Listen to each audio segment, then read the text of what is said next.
Tēnā koutou ngā manuhiri tuārangi nona, tōpito katoa te ao. Nau mai, haere mai ki Tāmaki Makaurau ki Aotearoa. After 6 weeks and 25 matches, 12 teams have become 2. And on the site of many famous rugby occasions, New Zealand and England will vie for the Rugby World Cup trophy Aotearoa. Aotearoa has embraced women's rugby like never before, and fans have thronged to Eden Park.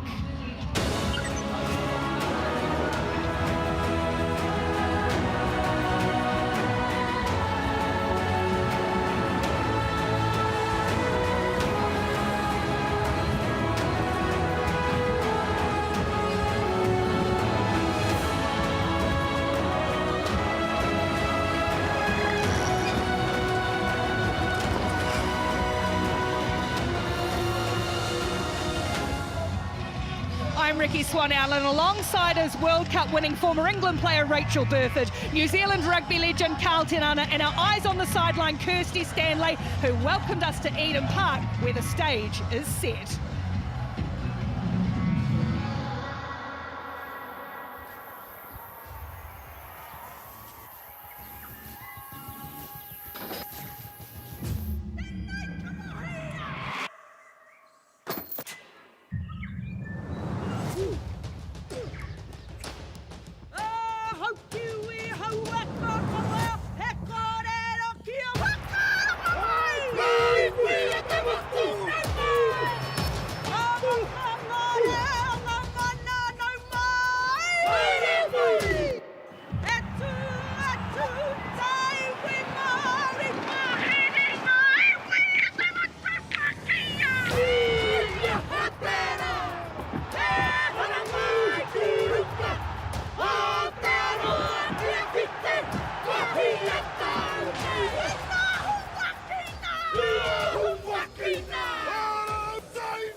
Culture and rugby have collided for a truly special 7 weeks. It has been a winding path for these teams to get here after all of these matches, and the best 2 teams remain. Rachel Burford, you have won a World Cup. What does it take for these teams in the final push?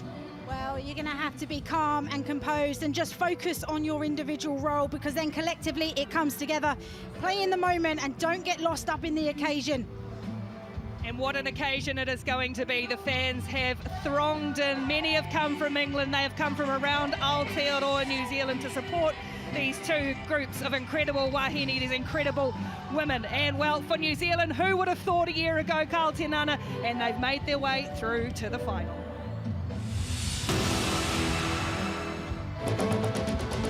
Yeah, well, this New Zealand team, using their skill base, it's been a real feature of this Black Ferns outfit all tournament long. The ability to shift the ball to the edges, it's an absolute key for them, whether it be through the kick pass or the quick tap. They look to move the ball wide, strike, and put the opponent to sleep.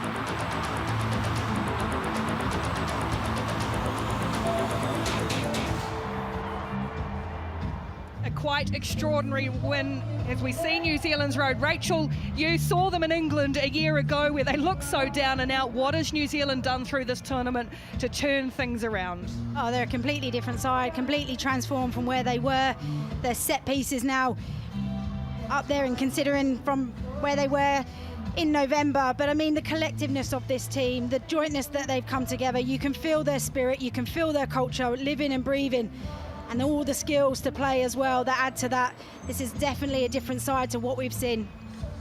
We've seen this relaxed side as well from both teams. Actually, you've got to this point, KT, you're at the final and now you've got to enjoy the moment. Yeah, kora koutou katoa, ngā mihi kia koutou I tēnei pō. Welcoming everyone wherever you're watching across the globe, and definitely for this New Zealand team, they have embraced the pressure. And I think that's something they've changed from game one in the opening all the way through to this tournament, to this final. They really have crescendoed at the right time. Of course, they are the 5-time champions, have never lost a Rugby World Cup final, but suffered 2 of their heaviest defeats a year ago. It has been one heck of a turnaround, and a person at the helm of it all is Wayne Smith. Wayne, it's the 2 juggernauts of world rugby in yet another World Cup final. How do you beat England today? Well, it's a contrast of styles. In New Zealand we say, give it the jandal. That's what we're going to do today. We're going to give it everything, and we're not going to change our style. It's in our DNA to play the way we do, so hopefully we can go out and do that with confidence and put a few things together. Your style's been described as chaos. Why does that work for you? Well, yeah, it's organised chaos. Like we teach a lot of efficiency in our movements, a skill base that allows us to play that way. So it looks like chaos, but it's really just hard work camouflaged as chaos. We look forward to watching it go well out there. Okay, thanks very much. Give it the gentle. It is a classic Kiwi phrase. Well, their opponents, England, came in as the firmest of favourites, and every step of the tournament they've shown their worth. So well supported here too. Let's see there how they won through to the final. England's talking point being their set piece is such a weapon for them, and they weathered the storm against Australia in the quarter-final, using their set piece to get them ahead in that game. And that woman there, Marley Packer, scoring 3 tries. And how about this worldie, which absolutely lit up the pitch against Canada, where they were under all sorts of pressure, but managed to turn it on its head. And this try being the nail in the coffin to get England into the final. A better try you could never hope to see. England have been the dominant force with that tough old win against France in pool play. Then they have swept aside the other teams. Carlton Ana, what has impressed you about this England outfit? Well, I think the thing for me, Ricky, is that in their DNA, they stick to their structure, they stick to the stuff that works. And they showed last week, you know what, they can flash it as well. So they're a very balanced team, and that's what I like about them up front. Yeah, they're raw, they're tough, you know that. But you know what, they've got some class backs on the outside that can jam as well. Very well balanced team. No wonder they've won 30 in a row. Yep, 30 in a row over 3.5 years. Winners of the tournament in 1994 and 2014. Vastly experienced as well. They have had some disruption, some late changes too. We will get you that team news shortly, but very relaxed. They've got a wonderful travelling support crew of former Red Roses players, including our mate here, Rachel, many others, friends and family that have travelled a long, long way to support this team to see if they can finish the job. Well, their coach, who has been at the helm of it all, Simon Middleton, he's cut a relaxed figure too. Let's hear from him now. Simon, you've been in this position before with the Black Ferns. How do you tap into that emotional energy that undoubtedly follows you into a game like this? I think you don't have to. Like you say, it just follows you. So I think it's more a case of just sort of dampening it down and making sure that you stay focused on the things that are going to make a difference. Which are how you execute your game plan, what skills are like, how you communicate well on the field, that type of stuff. There's going to be nobody's going to be short of emotion. It's keeping it in check. How have the team responded to the late withdrawal of Leanne Infante? Yeah, fine. Yeah, it's we knew it was touch and go all week.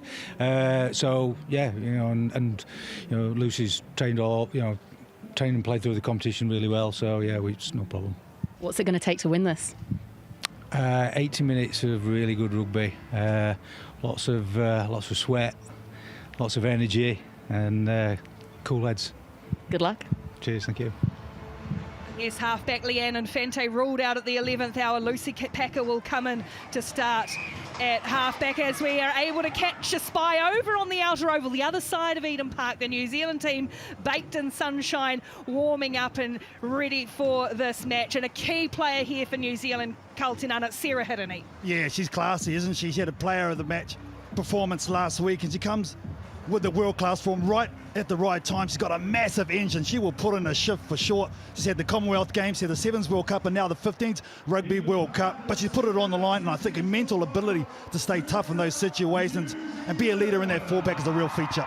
She set out to do a job, didn't they? And then the captain, Ruahei Demant, who's taken her game to a new level. Ever since she's got the captain's armband, she really has become a world-class player. I like the way she challenges the Lions. Her defence have to respect her. She's the shot caller in this New Zealand team. You know what? She's got great D down that 10 channel, which England, I'm sure, will try and test once again. And for the New Zealand players and their co-captain, Ruahei Demant, it will be a sea of black that they are likely to come out to. A huge crowd coming in to Eden Park to enjoy it as we have a look through the New Zealand team lineup. Well, up front, we start with Philippa Love, Georgia Ponsonby in the hooking role, and Amy Rule. To the second row, Maya Kawana Kolani Roos, who's so abrasive, and Chelsea Bremner, who's been so impressive. And then the loose trio says Alana Bremner, the sister of Sarah Hiddeny, we've already spoken about, and Charmaine McMillan comes in. To the game drivers, ultra experience, the last game for Kendra Cockchatz and the skipper, Ruahei Demant. The centre pairing has really come on, and Teresa Fitzpatrick and Stacey Flugler attacking, just oozes out of that jersey. And the back three has some big-time talent, and Renee Holmes in the 15 jersey, Portia Woodman and Ruby Tui. Expect plenty of impact from Kennedy Simon, the co-captain, off the bench. She has been so strong for New Zealand since returning from injury. It's perfect day, perfect evening for rugby as England, the tournament favourites, get into their huddle, their final chats between the leaders, their players, and one of, well, we'd say she's unsung, but I think everybody in the world knows how good Alex Matthews is, Rachel Burford. Absolutely, she's an absolute quality, world-class player. She's a player that will work until she has nothing left in her body.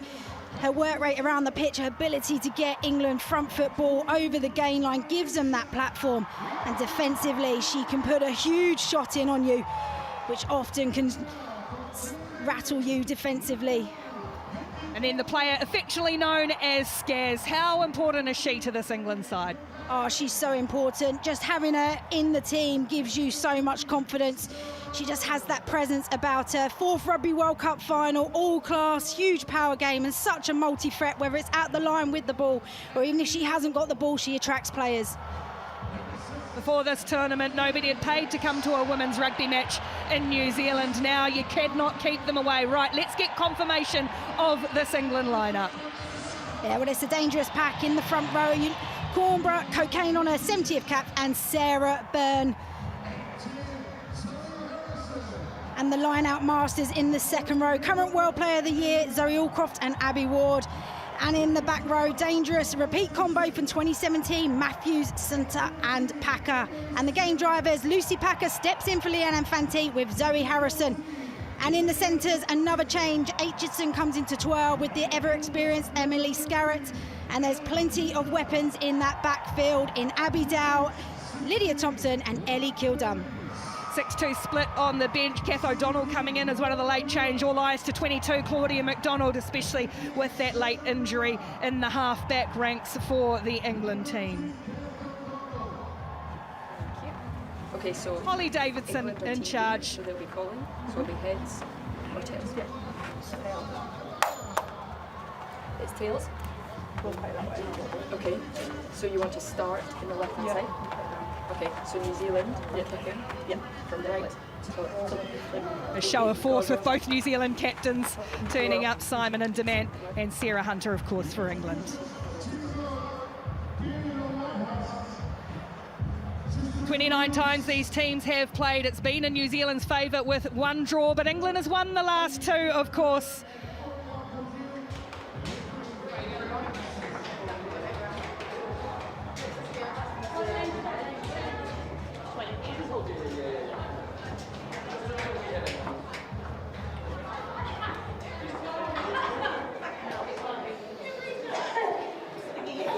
Right, this gives us an opportunity while we wait for the teams to come out to check in with our sideline eye. Kirsty Stanway, what a moment as the Pukaya calls.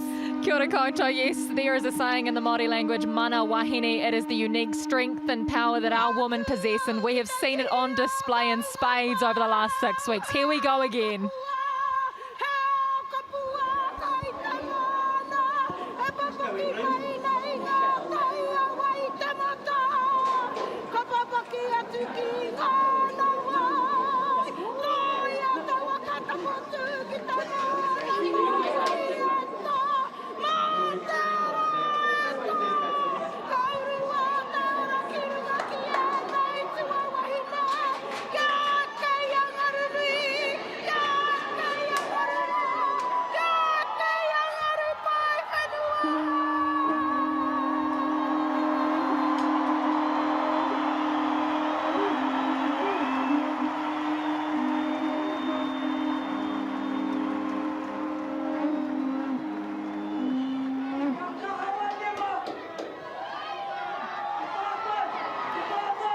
the shoulders of giants who have gone before them. Two teams of exceptional women will experience a moment in history decades in the making.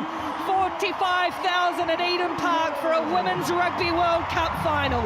This is New Zealand and England.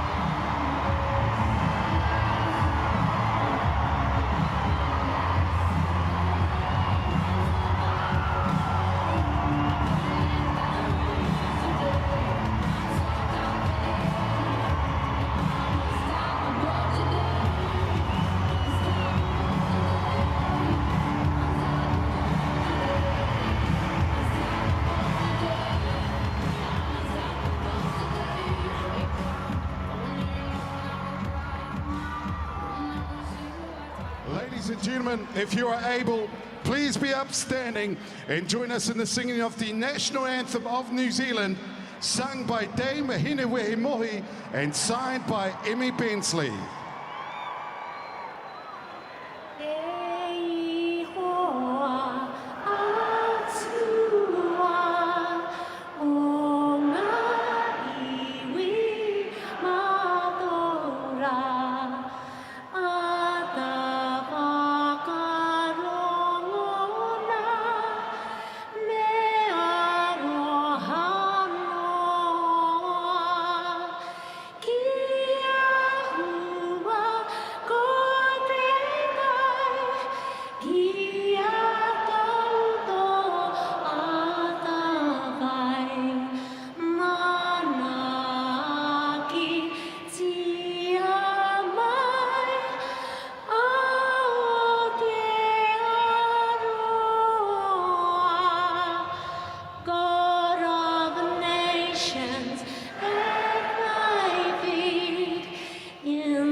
And signed by Lara Draper.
Can a white wall stop a black wave? That is what we're going to find out over the next 80 minutes. Carl Tinana, Rachel Burford. What a setting, what a stage, Carl. Incredible scenes. Well, I'll tell you what, traditional rivals, England, New Zealand. England set down the challenge. You know what? And New Zealand set down the challenge, and England accepted it. Man, it doesn't get much bigger, Rach. Oh, it doesn't get much bigger from players for this. You know, this is what dreams are made of. They've had to wait an extra year. Both teams have had their challenges to get here today. But it is all on, game on, both accepting the challenge of one another.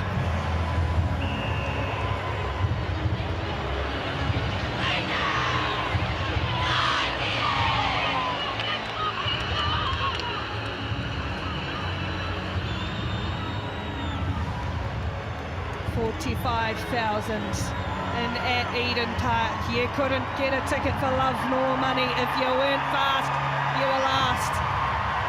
And the roar around Eden Park, which has seen so many historic occasions, not least between New Zealand and England.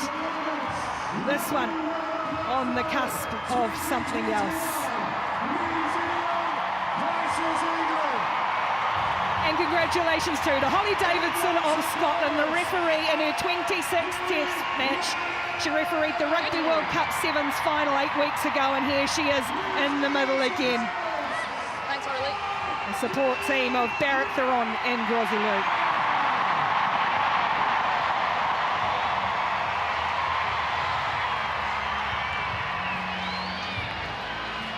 An England team that has swept all comers against a New Zealand team that were 5-time winners. They look down, but they've shown they're not out.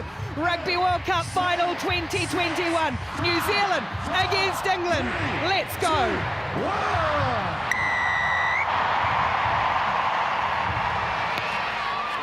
Off the boot of Renee Holmes. The energy around the stadium as Lydia Thompson coming into the team today gets the first touch and the first carry for England. There's Lucy Packer. We'll touch more on that late change with Leanne Infante ruled out as the first kick goes downfield for Dement. And we might see the early intent from New Zealand here. It's with Renee Holmes. Runs into hard contact of Alex Matthews. England have stolen this. Cocaine, brilliant. And that allows Marley Packer to wind up. It gives England great attacking opportunity. Hunter for Lucy Packer. Little stab of a kick through from Harrison, trying to turn around the New Zealanders. The bounce is tricky for Holmes, but she's done well. And now to get away from Dow. Scarrett eventually puts down Renee Holmes for New Zealand, and Coxhead will clear. Through the hands the Kiwis will go. Rule. Pip Love, they do a lot of work with ball in hand, the two New Zealand prop forwards. Packer all over that, but it's still there for New Zealand. Demand down low, good hands for Fitzpatrick, then floats the ball for Alana Bremner wide. Long opening sequence of play. And now the older of the two sisters, Chelsea Bremner, runs into heavy England contact. One side, girls. Good. New Zealand will look to exit through the boot of Dement. She's just chipped this into a little bit of space, and it'll roll out over the touchline. Advantaged England, have to say, using their kicking game to get down and test New Zealand. They got a nice turnover early on from Amy Cocaine. Fantastic with first set piece. Here's Cocaine with the throw, and down they go, and it's great ball for Harrison to work with Scarrett, and then she's got Aitchison on the wraparound, and here comes England, and their flyer Abby Dow gets rid of Holmes, slips a little ball back in field. Oh, Thompson does brilliantly to hold on. The two wingers combining, and England threatens 6 metres out. On who, Amy? England's forwards lining up. Cocaine it is. And that backspin. Packer for Packer. No relation, Lucy and Marley. Advantage. And advantage England's way. This is a really good start for the Red Roses. New Zealand's defence hold firm. Here's Harrison, Scarrett. She's got Kildunn wide, and Kildunn will strike in the opening 2.5 minutes for England. What a start for the Red Roses. And it's all business from the Red Roses. What an impressive start. The kick pressure, but it came from the set piece. Emily Scarrett involved. Holly Aitchison comes into this side for her distribution skills. And who does she find other than the firepower of Abby Dow? Lydia Thompson working off her other wing, but it's the pack that get round, which tighten up New Zealand. And Ellie Kildane in her first Rugby World Cup final gets England's opener. Yeah, what a start. You see that Emily Scarrett was amongst it twice. She distributed well, set on the outsides, and that's the secret right there. Perfect start for the history-making Red Roses. Yeah, England spoke about it during the week, playing for these injured players. Of course, Ali has come in for Helena Rowland, who was injured in the semi-final last week. Hannah Bodeman, another one out injured. Laura Keats too, let's not forget. All the hard work over these 5 years. It hasn't been for nothing, has it? Yeah, they've had some adversity in these last few weeks for sure. Emily Scarrett, you expect better numbers from her, but she had a great hand in that try. This one out wide. Oh, and she struck that really nicely, has Scarrett. What a start. Perfection from England. 7 points to 0. It's just a lovely skill set, just really using their whip, knowing that New Zealand got narrow, thinking that the forwards from England were going to pick and go. They find their flyer on the outside. And it'll be interesting to see now. New Zealand going to kick off. England will kick back. Will New Zealand stick with trying to run out? They turned it over last time. They go to the other side on this kick. Holmes it is, and she goes shallow, looking for Tui. It is to climb and brings it down, does Ruby Tui. Fitzpatrick and Coxedge rolls a little ball over the top. Kildane is in good position, rather it's Harrison back there. A good net gain for New Zealand this time. Yeah, great spot from Kendra Coxedge. All of it using her experience. Can see that the backfield's slightly exposed. New Zealand going to go to a short line out straight away, so I'm not going to try and drive here. They've got some of their big runners just outside Uahe Dement. It's untidy ball for Coxedge, but it's New Zealand's ball nonetheless. Pressure coming on though. Able to squeeze it back for Dement, and now Hirini out the back. A little double pump from Fitzpatrick, and Holmes is well and truly wrapped up by England's midfield defence. Now they're set to run. Chelsea Bremner, no way through the white wall so far. Fitzpatrick, wide for Hirini, just roaming, and we know she's got good speed and she loves the physical stuff. Now Kildane's almost ripped that away, unlucky. Ellie Kildane-Dement. Good hands from New Zealand. This razzle-dazzle, all the flair in the world, and they're going to get a penalty here. Yes, twice England been caught at the back of the ruck, not rolling side to side, rolling north to south, which you can't do. You've got to clear that ball. But that's just the speed of play and tempo that New Zealand want to play it. Yep, shot called. Thanks. Yeah, you can see the intent they want to play. Putting the ball in the 5-metre channels was a really good spot read from Lydia Thompson. Just over the top, Fitzpatrick. She's been excellent this tournament at releasing her outside back, and Sarah Henry. She may have number 7 on her back, but she's got some wheels on her too. But you just see Sarah Byrne gets caught in the ruck again. Renee Holmes will be kicking into a slight breeze here for New Zealand, but she's been knocking them over from 50 metres at training under the watchful eye of Dan Carter. So this one should be all good, shouldn't it? I think it hits different when it comes to a World Cup final.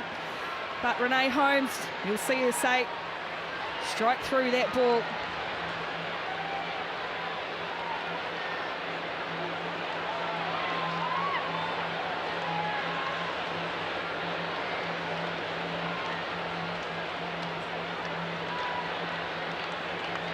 Holmes kicks through it nicely. It's just going to shave left though.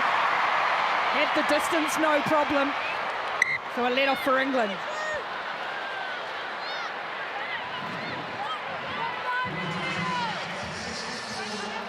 Girls behind the kicker. Harrison bangs it away downfield as Holmes collects again. Dement, the ever-present co-captain, just getting a little lateral, but she's got good support from the very impressive Maya Kawana-Kolani-Roos, who drives up over halfway. Great carry from the 20-year-old. But England have got hands on that. Can they get cleared out of there? Away, right. It will come for New Zealand. Fitzpatrick looking for Woodman, goes through, almost ghosting through herself. Great tackle, Scarrett. England darting off in that defensive line. Nana. Bruce again, out the back for Dement, who's going to kick for Tui. A lot of open space, and the bounce is, tricky for everyone. Hacked ahead by Fleuler and out over the sideline. Yeah, that's a weapon that Uahei Dement really has brought into her game, that kick pass or that little kick in behind just to keep the defence on its toes. But, geez, a little bit of greenery there behind England's front line. Yeah, definitely. You see England want to put so much pressure on them. So big line speed is going to create some options out there. Speaking of options, here goes the indomitable Marley Packer, and now once again driving that kick low and hard. It's good, and Holmes has covered that across really well. A kind bounce off the legs. Just trying to get some space for Woodman, and she might have done that here. Woodman gets rid of one, tries to fend off Kildun, can't do so. Keeps the ball just in the field of play, and Scarrett tidies up. Doesn't need a lot of room, Woodman. Now there's big green pasture back for Holmes to track for New Zealand. Look at Abby Dow flying in on her. Support from Fitzpatrick. Boy, this is an energy-sapping start. What a 9 minutes. As Coxedge tries to snipe away. They'll need a halfback. Lovett just overrun Hirini there. And they'll reset again. Oh, Marley Packer. She is a physical beast. McMenamin for New Zealand. Hirini. Chelsea Bremner. Dement again once more. She'll stab the kick through for Tui to chase, but it's been well read in the backfield by England once more. And turn around we go. New Zealand pegged in their own half at the moment. Oh, Dement. It's rugged and hard as the two tens come together. The Black Ferns having a reset again from deep inside their own 22. Nice little bit of footwork from Hirini. Not afraid to show the razzle-dazzle and the step. Woodman, she's got Kildun in front of them, going to take them on. Goes one way, then the other. Hirini coming up on the shoulder. New Zealand bust forward once more. England scrambling as Thompson won it back. No, it's still there for the Black Ferns. McMenamin, with all her experience coming into the side today. Dement inside ball for Fitzpatrick. Oh, penalty. Brilliant defence from England and a mistake from New Zealand. Take a breath. What about that? Full money at the moment. I'm thinking New Zealand overplaying in their own 22, and then they pull something out the bag and you see Woodman go halfway up the pitch, and that's what this team can do. But they just got desperate around the breakdown and then come off their feet, and they've gifted that ball back after all of that great attacking play. I'll tell you what, the time with ball and play is absolutely phenomenal. Both of these teams now just waiting for that second win, so it comes a mind game, doesn't it? So under fatigue, got to hit your mark here.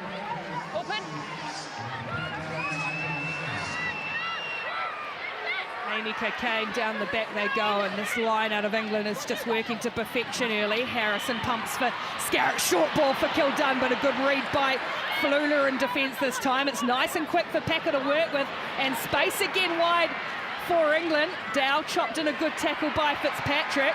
New Zealand blowing through this time, and Ponsonby disrupts. It's just come off the New Zealand hand, and that'll be a penalty. Yeah, right call though. 100% the right call. Yeah, but she then cannot dive on the ball as it's emerging.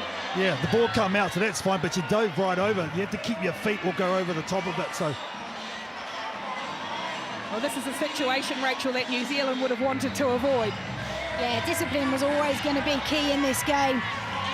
Just see here, great counter ruck initially. You can see fighting for everything. Be there, you've got to go for the player, or if you're going for the ball, you've got to stay on your feet. But this is an area that New Zealand would not have wanted to put themselves into early on.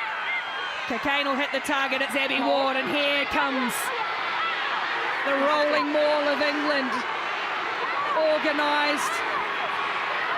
It's with Cockayne in the back. Packer the halfback will drive them on, and England in the middle. Inching forward. Oh, it's perfection again, Cockayne. Now, so organised and so disciplined in this area. Cockayne marching to the try line and scores.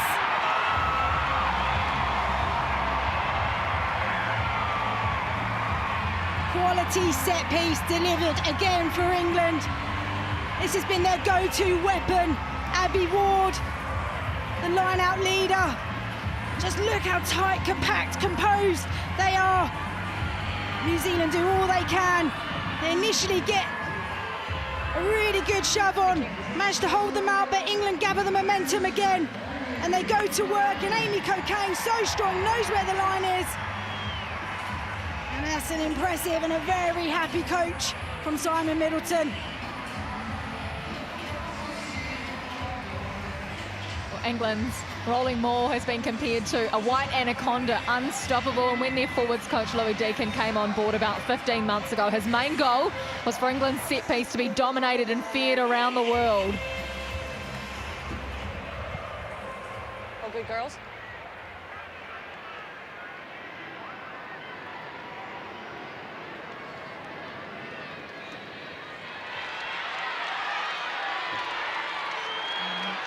Black Ferns right up against that hoarding, having a huddle.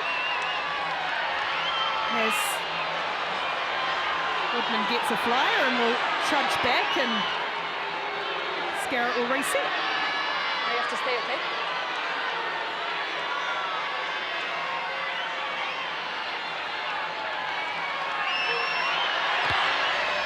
Strokes over another 2 points for England. 14 minutes gone, 14 points on the board for England. 14-0 they lead. Well, this is a real statement from this England team. We're going to go right down, see if you can stop us. New Zealand knew they had any chance in this game. They have to stop this part of the game from England. That time, England too good.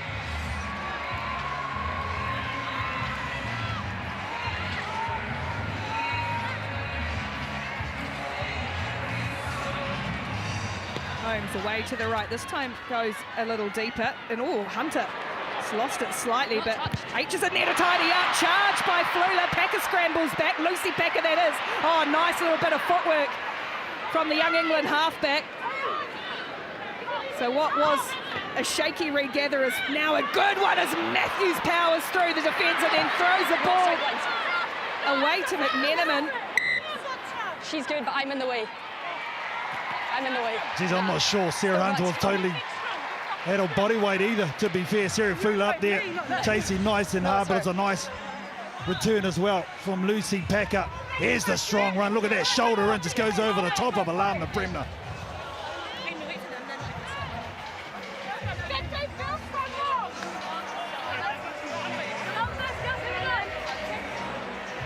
Now this is for me where New Zealand really have to have a nudge. Normally they use their blindside winger as the starter player, so on this occasion it's going to be Ruby Tui just behind her number 8 and Charmaine McMenamin in the scrum. The back line very flat for New Zealand, shaping up to run. Set!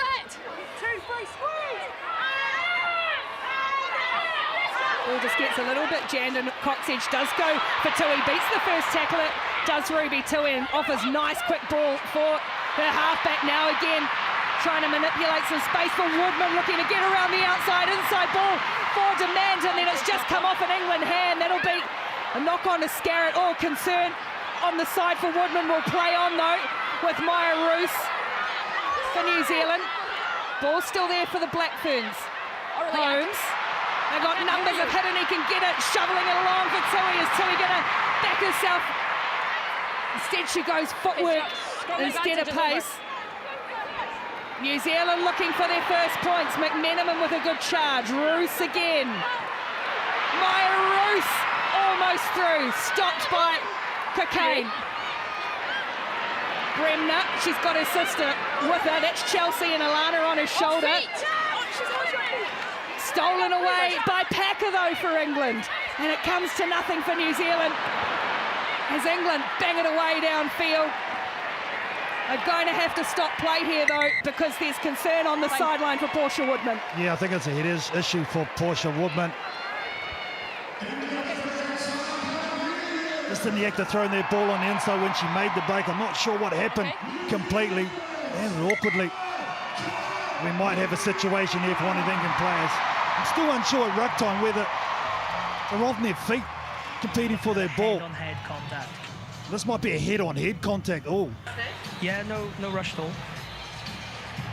Oh, it's going to take the water break now too, and Maurice will touch down to the far end of the stadium where the giant You tell me when screen you're is. there, Hall, and we'll line it up. Yeah, that's us there, Ben. Okay, here it comes.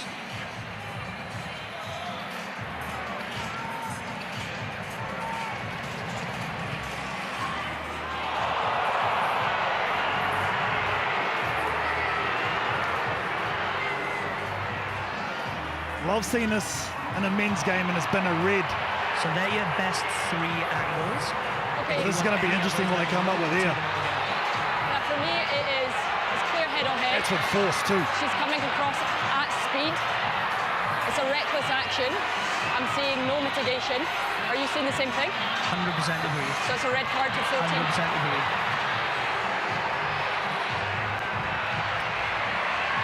Massive, massive moment in this final.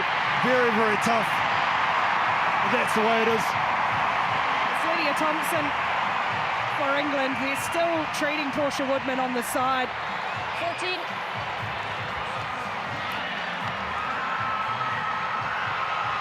And one of the veteran players for England in her 58th Test match will be sent a red card.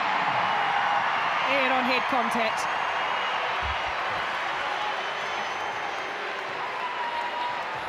She'll be absolutely devastated with that. Docs do their thing, but the penalty, because it's outside the field of play, would be 15 in. It's outside. Okay, it's inside the field of play.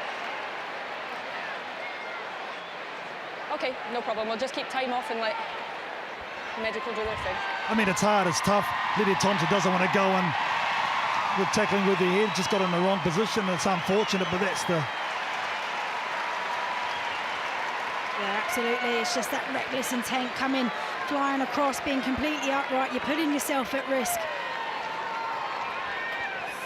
So it's Aisha Letzi, That's going to be just where I am. this dynamic 23-year-old, and the good news is that Portia Woodman is sitting up on the back of the mini-can. She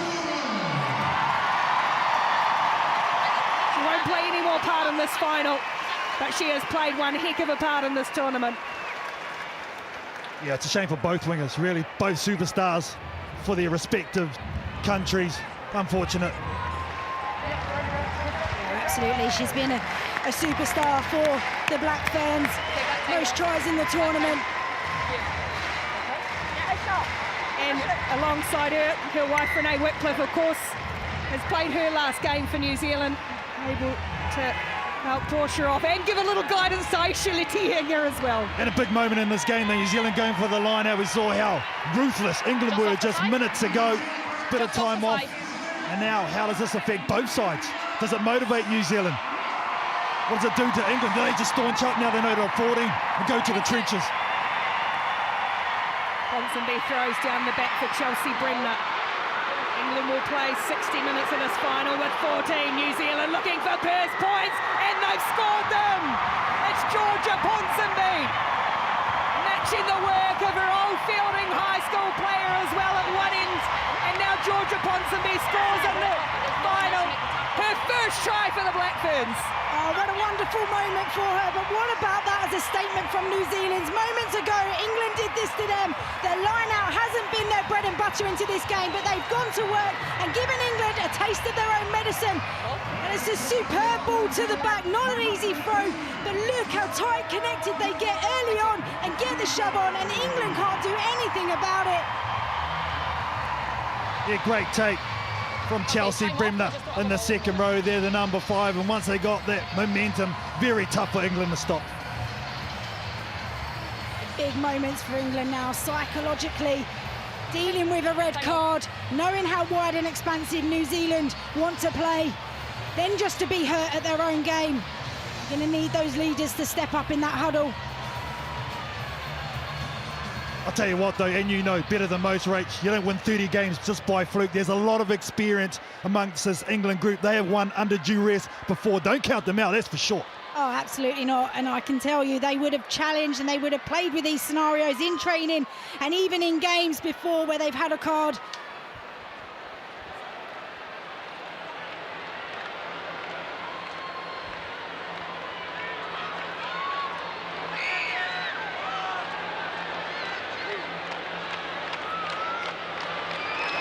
Holmes to add 2 more, curling it around, Renee Holmes, converting the try of Ponsonby. New Zealand pull one back, it's England 14, New Zealand 7. There could be a change coming for England as well. Claudia McDonald has jumped up. She's got her jersey off and she could be ready to come on the field. We'll keep you posted. It's Kirsty Stanway's sideline. I'm amazed she can hear herself down there. As England get us back underway, and mistake from the kickoff from New Zealand. Still live. Maya Roos couldn't handle it. Scrum or line out? Line out called. Geez, that's a good restart though. Getting it to their corner, realising Maya Roos is the one who's going to take it. England, another chance. Kakane, one of the try scorers so far. This time they go to the middle. It's Matthews who gets it under duress, and New Zealand have done well just initially to hold this up, and now it's funneled back for this impressive hooker. And look at the New Zealand defence splinter as the wide anaconda snakes its way forward, trying to strangle New Zealand. Again, look at the Black Ferns having to hurry back England. Pressure, pressure, pressure coming. Packer's got it under the arm now. You're never stopping Marley Packer from there. What a response from England. All off the mistake from the kickoff from New Zealand. Oh yeah, she's the leader, all right. The spiritual leader of this pack. Here it is here, throw.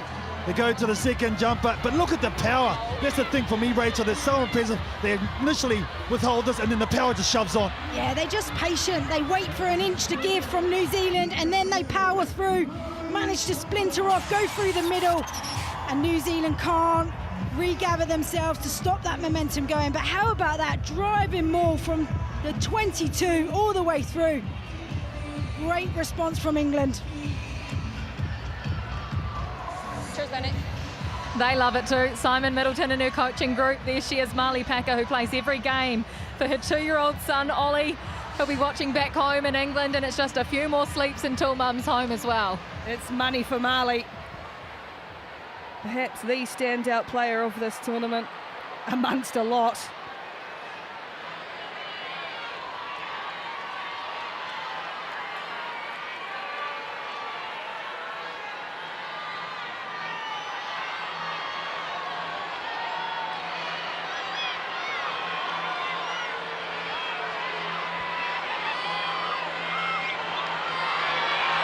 Garrett, this time off the posts. Can't convert this one, but England just keeping New Zealand at arm's length now, 19-7. Oh yeah, in a final you go to what your bread and butter is. Absolute money right there.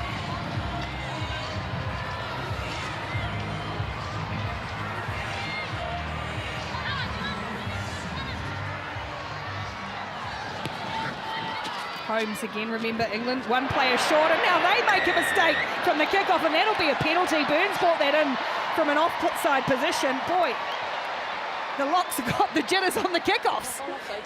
Yeah, it was a clever little kick, wasn't it? She kicked it just low so that Abby Ward had to reach for it. Sorry? Sorry, Holly, was it just here? Perfect, thank you. The whole time or 20 minutes? The whole time.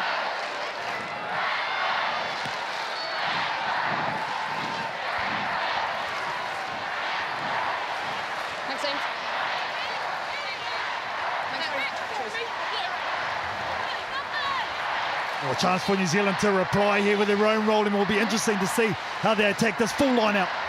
They've got 40,000 behind them here too. Bremner it is, Chelsea who brings it down. England, they know how to do it. Do they know how to stop them? It's nice and organised at the moment, just cribbing sideways a little from Ponsonby. She peeks right and left and buries the head once more. Coxedge wants it. Use it. And told to use it by referee Davidson. Fitzpatrick. Demand on the wraparound. Holmes, there's space here, remember. England short. Ayesha Letienga, and it away and over. What a strike coming off the bench for this dynamic, brilliant youngster, Ayesha Letienga.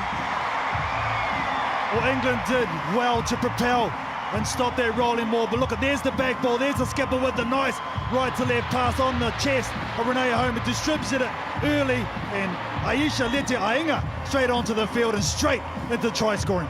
They don't call it the detonator for no reason, do they? Because when she comes on, she goes boom. And that's what she's done. She plays every game for her mum, who passed away when she was just 10 years of age, and she writes her name on her wrist every game. And there you're seeing a product of that red card. England getting short of the line out. And Demant's ball over the top. A, to recognise it, and then the speed of thought to put the ball there and execute it. I'll tell you what, in the final, we've seen some tries already. How good does Code? We're going to be going 25 minutes. That's why Eden Park's got 45,000 in it, though. And millions watching around the world. Both of these teams, quality.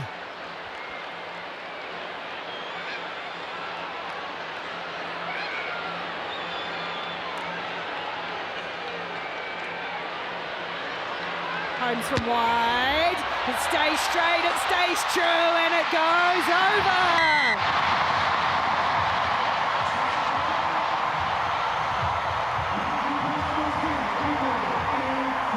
Just another look at that, just the great skill work, and you're not going to be stopping. Let's see Iyengar from there.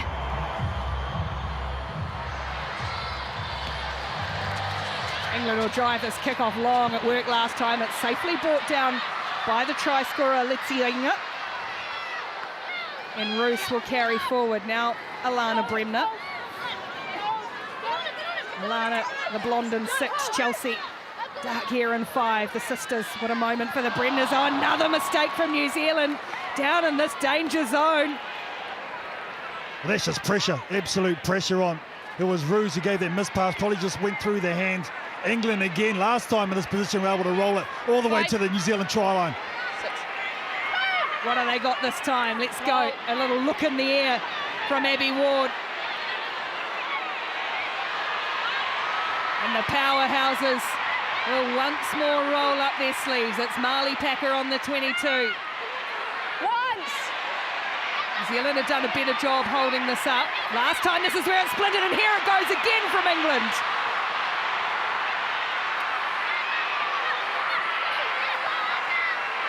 Lucy Packer looks to the referee. They go again, and it's Byrne who peels away. Just picked up by Zoe Aldcroft. Did she hold on to it on the ground? Yes. Let it come. Let it come. Ball spills out on New Zealand's side. Let it come was the call, and Charmaine McMenamin said yes, but we'll go back for a penalty. No. Oh, another player down here too. To Alex Matthews. Yeah, that's right. What was the penalty for? Off the thing. Zoe Aldcroft, yeah, she was the one who took that ball into contact, so we're going to have another delay. Time off. This might be another issue as well. In terms of a card, if this is to the head, which it looks like it was. To you. It's off feet by Black, playing on the ground. The ball was knocked on first by England. Sarah? She was the player who was the one who took it into contact and lost her, thought at the time, but perhaps because of the knock she's taken. Yeah, that's why she knocked it on. She lost the handle, eh? Yeah, just on that offload from Sarah Byrne, was really low to the ground. So as she tried to sweep it up, you saw that she took a knock as she was going down to floor. Well, this is World Rugby's Player of the Year, Zoe Aldcroft. Huge moment too if England is to lose her. Man, this match. Oh, she's been a monster in the lineouts all tournament long. She's been absolute money. Here we go here. Oh. She just had nowhere to brace the fall. Sadly, her head took that impact.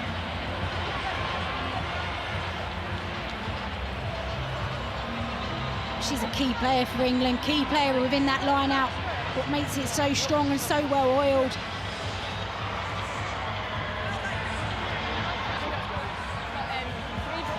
Well, if we thought they'd faced some adversity with the injuries they've had already, Bottoman, Rowland, Infante, now England, remember, down to 14.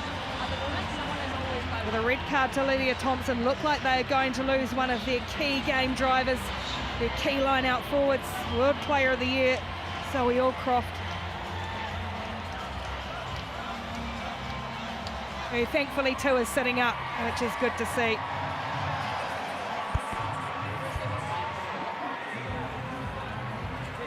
She's tough as they come, that's for sure. Zoe Allcroft. Geez, she's been some scenes here today. That's quality, isn't it, to see all the fans turning in. The Mexican waves currently going around the stadium right now. It's good to see Zoe Allcroft up and leaving up under her own steam, so that's a massive sign. She'll go get her HIA. She might be back.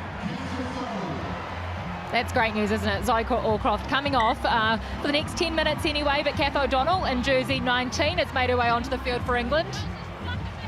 It's Kirsty Stanway's sideline. Yeah, Kath O'Donnell wasn't in the team last week, brought in off the bench in place of Rosie Galligan this week. Yeah, Kath O'Donnell's got a big physical game about her. She's a real tough player. I think Simon Middleton knew that it was going to be a battle of the packs. Just wanted that extra bit of physicality. That's a tough place to exit too. New Zealand going to have a hit up somewhere, whether it be Charmaine McMiniman or one of the second five centres, just to try and get an angle to clear. Defensively, England have put Alex Matthews in that 10 channel, knowing what's coming. It's Letty Engler who will carry out. Low to the ground, powerful winger.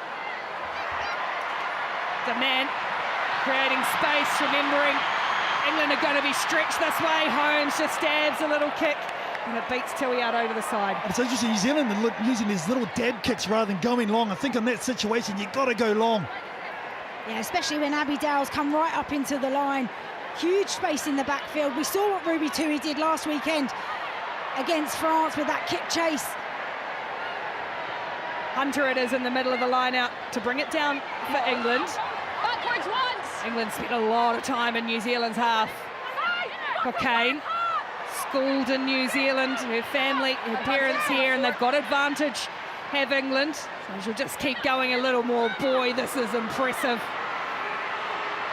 This forward work from England is dynamic and hard and organised. As they've carved off another 15-20 metres and still going more. Hunter finally brought to ground, and look at the position England have got themselves in. Packer, Harrison for Marley Packer, ball out the back on the wraparound is Aitchison. She's got Scarrett, wants it wide. Oh, Holmes has picked it. They're going to go back and play the penalty. The only people who don't know it are the 45,000 at Eden Park, Renee Holmes and Zoe Harrison. Oh, what a shame. There was a gate run there. They still haven't realised that play's going to come back for a penalty advantage from bringing down the maul illegally.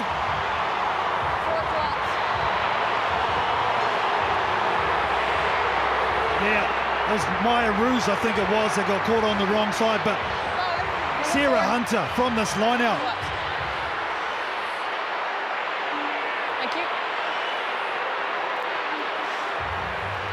You watch this line out, Sarah Hunter, she's going to take it. They initially get repelled by New Zealand. They could have given it out, but you see here, she says, nope, we're going to reset, we're going to go again. That's the experience of the number 8, and she waits, and now the power comes on. There's the penalty given away, and they just march forward knowing they got that penalty advantage, and she gets up and repeats her effort. The skipper, that's fantastic from the number 8. Yeah, all class, just showing whether it's their 4th Rugby World Cup final. She knows what it's going to take, and it will be double efforts continuously throughout this game. New Zealand either have to send someone up or everyone's got to commit to this drive early. That's the question, and England have the option to get it out. Into the final 10 minutes of a pulsating first half of the Rugby World Cup final. It'll be brought down by Abby Ward. And they drive again, just power, rumbling forward once more. New Zealand powerless to stop. It's with Marley Packer once more. Funneled across, they've stopped them just on the line. Bodies everywhere, crashing over. Still not there, now it is. Again, England find a way. machine, and it's Amy Cockayne who comes up for her second. Oh, just absolute quality. Amy Cockayne just finding a way through all the black jerseys surrounding them. But this is England's bread and butter, the strength that they have, the power that they have. New Zealand can't get any control over it. Splintering left to right, but no white jersey detaches. See there, Marley Packer slowly to get held up and then transfers the ball back to Amy Cockayne. What's impressive about that, they actually shift the point of attack. New Zealand are committed to the jumper and they go to the left of the jumper once they bring it down, and there's no defence whatsoever. So that is smart play from that front eight from England. Well, it's been family tradition for the Cockaynes to serve their country, and here their daughter is Amy Cockayne. Her day job is in the Royal Air Force as a police officer, and she lives by the words, train hard, fight easy. She's making it look easy with 2 tries in the first 32 minutes.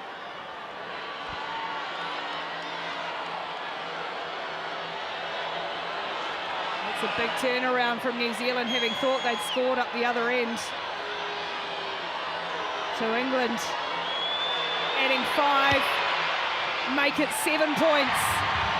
They've led from the off and they extend once more. It's England 26, New Zealand 14, 7 to go in the first half. Well, the message is you've got to retain your restarts. That's the thing. Whatever team has missed the restart has given away points. So here England just need to consolidate, get this restart and kick it downtown. New Zealand on the other hand have done exactly the same, the drop points.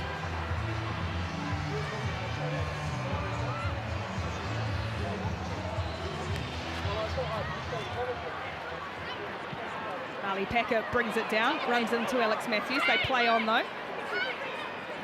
Lucy Packett, who late replacement into the team, carrying a little injury herself and doing well so far to distribute to her backline, and away they go for Harrison. Here's, let's see Oyingan, it's gone, no it has gone forward. Big mistake again for New Zealand, and England kicking game putting pressure on. Just errors that are letting New Zealand down at the moment. With 2 knock-ons, throw the ball into touch.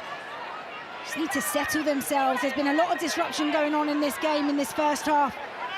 And it just loses their balance. Keep your mind up. To me, that's just pressure of the moment, pressure of the situation. 9 times out of 10, she eats those up with one hand. And this is what happens. England going to their bread and butter, going to their set piece, being staunch. Emily Scarrett has been the secret amongst this attack. Remember, the one player down in the back line, but she has been the key so far. England have been down to 14 players since the 17th minute of this game, and they're going to get a free kick off the scrum. Hunter goes for Packer, who sets the tone and everything the Red Roses do. New Zealand can't get hands on that ball, so away they go for Alex Matthews. What a player. Fitzpatrick cleaned out of there. Out the back it is for Aitchison. Kildunn, and a penalty for New Zealand. Neck roll by 19. Neck roll from O'Donnell, and the clean out must have been on Fitzpatrick. Yeah, it's just managed to get her arm around, but we're off. Of course we are. Away go New Zealand. This game non-stop and end to end. Fitzpatrick losing it now in the tackle. Packer tries to open things up, and here's Vicky Cornborough. Just a bit of a rush from New Zealand. Trying to chip a little kick over the top here. That's nice, calm play, and it's just going to roll out. What a kick from Zoe Harrison. There's absolute quality. Could see that all the Black Ferns were up flat, nobody in behind, and lovely little roller of a ball. Now just turn the pressure on New Zealand again, who have really struggled to get out of their 22. Marley Packer with a turnover though on Fitzpatrick. That was the key. Update, Zoe Allcroft has failed her HIA, so Kath O'Donnell will stay on for England. England try to attack this. Good work from Chelsea Bremner. It'll be Hirini to bring it out. Running into O'Donnell in 19. Here's Chelsea Bremner again. Good clean out from Ponsonbeek, New Zealand from in front of their own posts. Just pressuring each other, trying to play, knowing they've got that advantage. And Flula still going to try for some footwork, and it works for Stacey Flula. Somehow New Zealand have still got the ball deep inside their own 22. Demant to the line. They're intent on offloading and finding this space. Hiddenney's got Bremner. Spins out of one, does Alana Bremner. Can't get rid of Hunter though. Good work from the England captain, as you'd expect in Test 140. Holmes.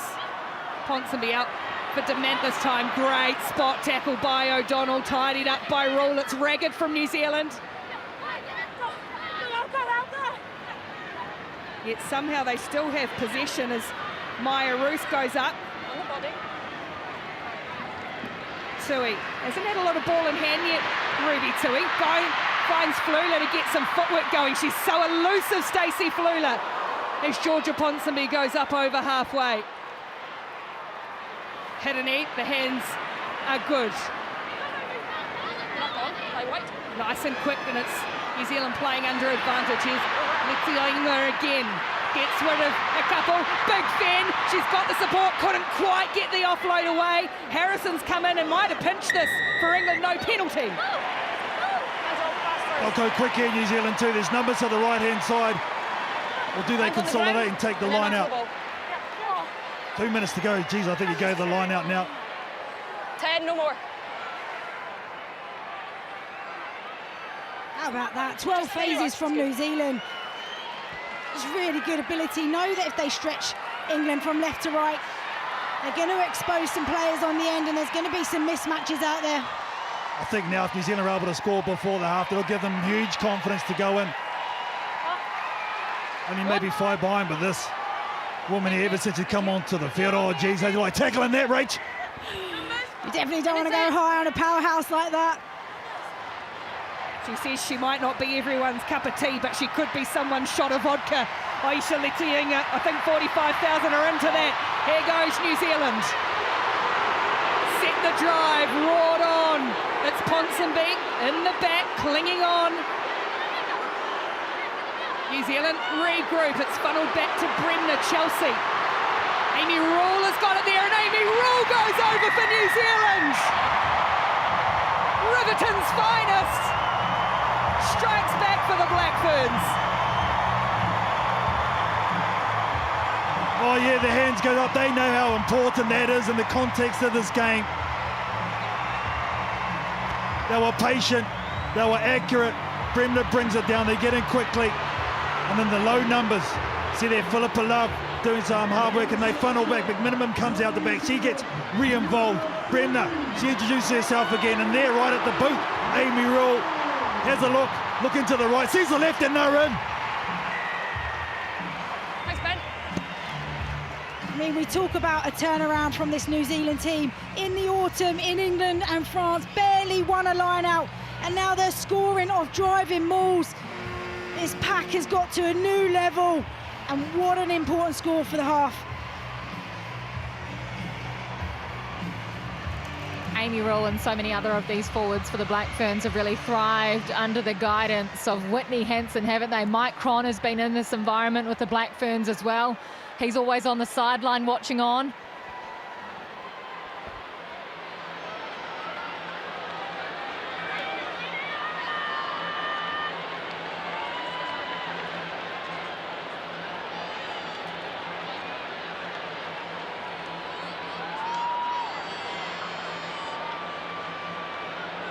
Renee Holmes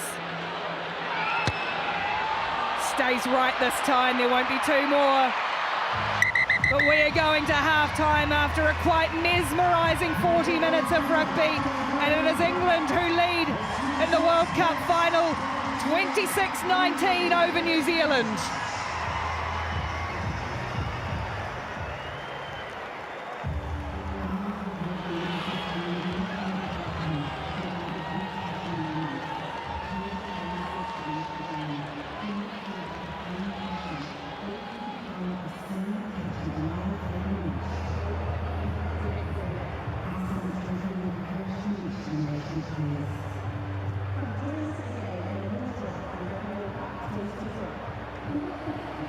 England, 14 players on the field, losing Lydia Thompson to a red card early. One of my favourite fans of the entire tournament.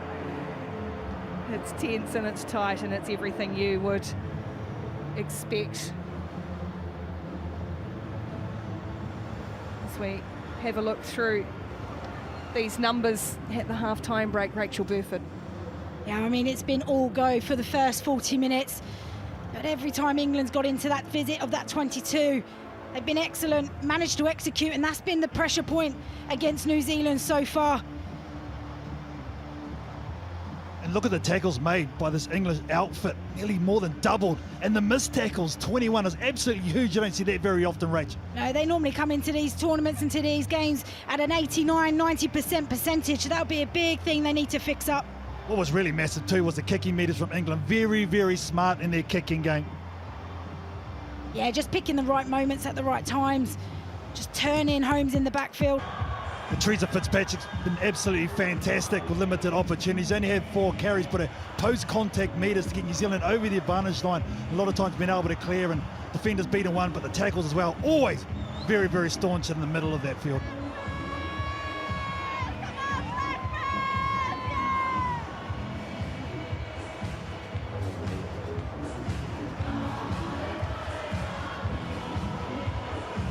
Yeah, and the quality of Amy Cokayne in the first half. 8 line-outs, and they have all been won. Scores have come through the source of that, but look at the work rate, the contact meters made, the tackles and the turnovers. She's been a critical player for England in this first half, and they're going to need more of it in the second.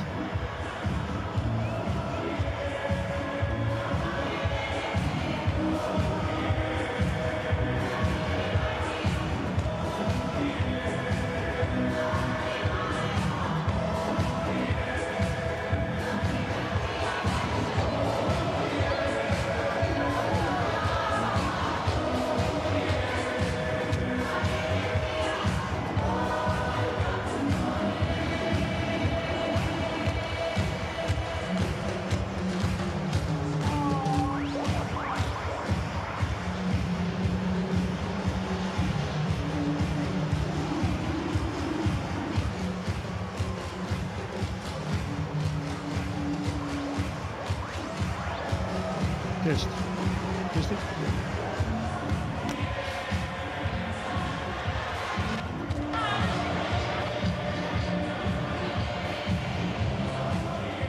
Can you hear us, Kiss?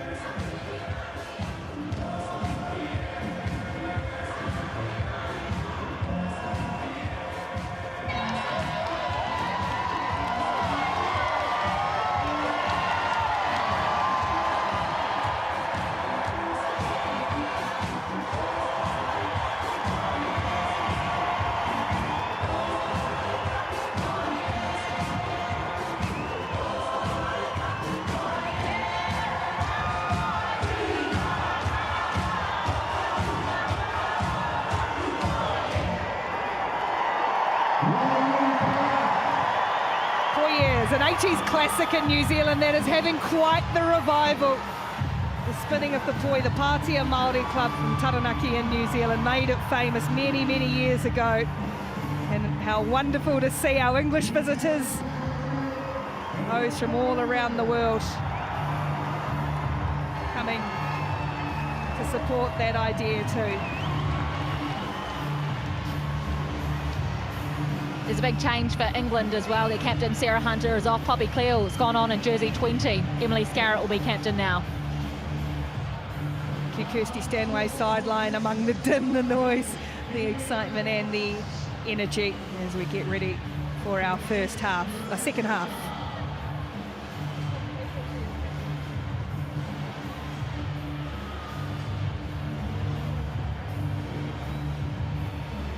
"40 minutes to decide our Rugby World Cup 2021 champions. England lead New Zealand 26-19. A change, Poppy Cleall on in jersey 20 for England, Sarah Hunter to the bench. England down to 14, but New Zealand behind.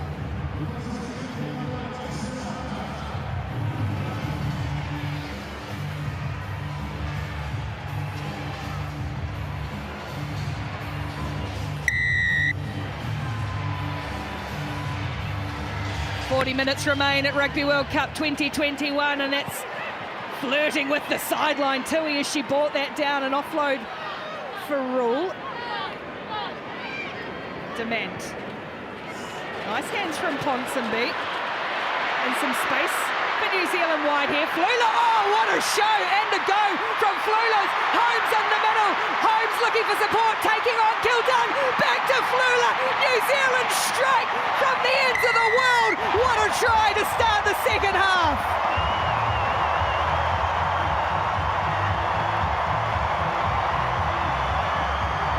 Oh, and they left off exactly how they finished off in the first half. First time they'll be able to receive their kickoff, and straight away they look to go to the edge. But look at the work of Flula. Sees it now. Dummies on the inside. That sells Emily Scarrett. Remember, she's got no winger. The pass on the inside to Renee Holmes, but she still keeps in play. Stacey Flula, and they go end to end. NZ go. And the crowd are on their feet because this New Zealand Black Ferns team are brave to play, brave to move the ball, take their chances, take their opportunity. And Stacey Flula, the smiling assassin, gets the Black Ferns off to an incredible start for this second half. The Black Ferns talk about playing to their superpowers, that is playing to the strengths of every single player. And Stace, she knows what hers is. Carry the ball into contact and run. Look at what she can do.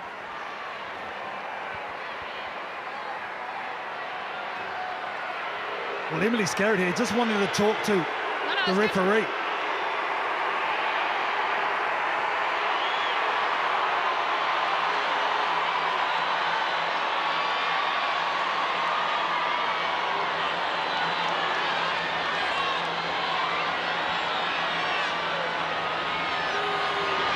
Holmes to tie it up. It's just away.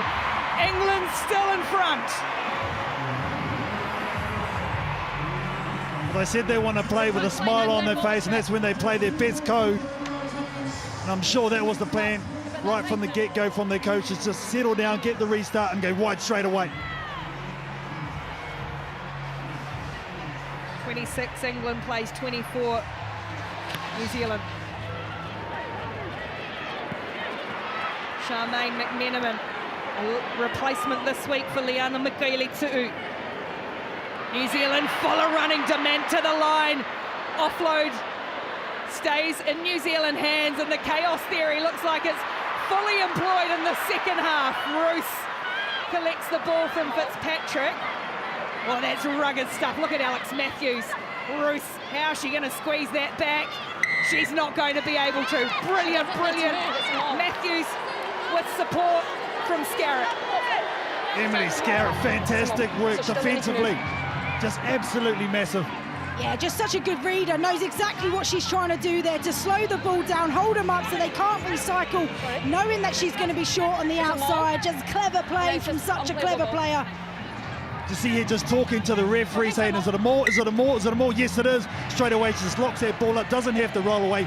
Smart player. Well, a number of these England players have been carrying around the hurt from 5 years ago. Abby Ward, for one, she's got a Polaroid picture in her wallet from 5 years ago in that final of a jersey, her English jersey, hanging in the shed, so she remembers what it feels like to fall to the Black Ferns in the Irish Rugby World Cup final. She never wants to feel like that again.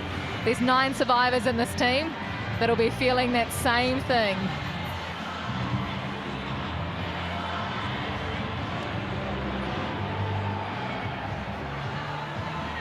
Zealand with that extra player, Rachel. England making this early change as halftime change. Poppy Cleal coming on for Sarah Hunter. What do you imagine the thinking is there of Coach Middleton? Yeah, I think he's got to manage that pack and their workload, and Poppy Cleal just has such an impact off the bench. Her physicality, her go forward. She's been a huge player for her club back home in Saracens, played in tight games, so she's got such a great leadership management to her as well. I think we're going to see right from the scrum what she's going to do. She's going to carry this ball and carry heavy and get some go forward. That's what she's there for. Impact, heavy carries, advantage line. Bind! Set!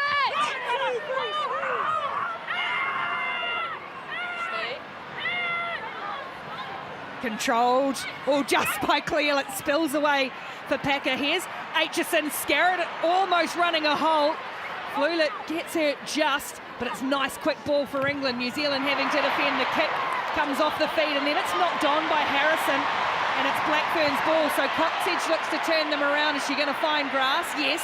Oh, and an ugly break for Kildare, a really ugly break for Ellie Dilkun, who watched that into touch. Again, we saw Kendra Coxedge do that early in the game. Quick turnover, quick thinking, knows that nobody's going to be home. Just turns that pressure on its head.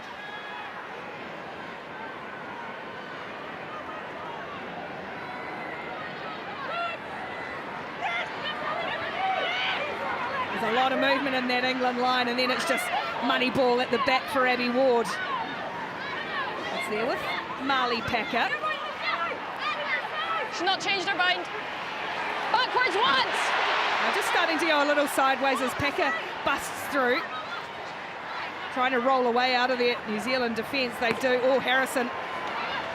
Change of direction. Almost got the referee as well. Matthews, just from a standing start, Alex Matthews. Squeezes it back.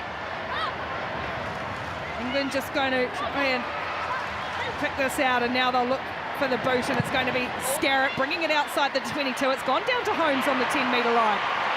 What's the options for New Zealand? Is it going to be width? Letzi Ainga playing in the middle. Big wide ball over the top for Flula, who can't bring it in on halfway. And they'll go and play that knock-on from Flula, the flying Flula. Here comes the Sparklers for the Black Ferns. Luca Connor and Crystal Murray coming on for the impact in the front row for Pip Love and Georgia Ponsonby. Got to contain the emotions here. Got to hit the mark. Aisha Letiainga. Just that Flula there, just a little bit too much oomph in it. And look out for jersey number 17, Crystal Murray. I think she's a game changer, especially in these situations where it's a bit loose. One never changed her mind. If they need it, she can kick droppies too. The prop that can do it all. Oh, don't make us go there yet, Kirst. The contest is good. A long way to go. And then when you guys gone around the corner, one is always tough scene for Lydia Thompson. So no side entry. The last scrum was very competitive by both sides. England went able to control theirs at the base with the pressure on from New Zealand. I'm sure they'll try and test it again. They nearly got a penalty out of it though.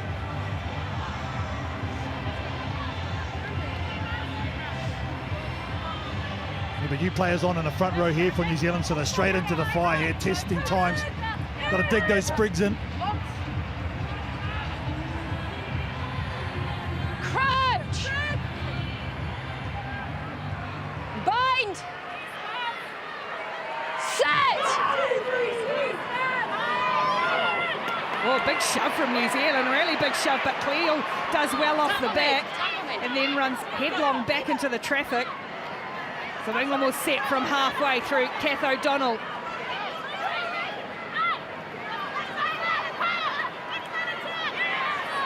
Big clean out from Packer as Packer clears a little chip kick over the top this time. There's a whole lot of New Zealanders going back for it, and it's Flula who brings it in one way then the other.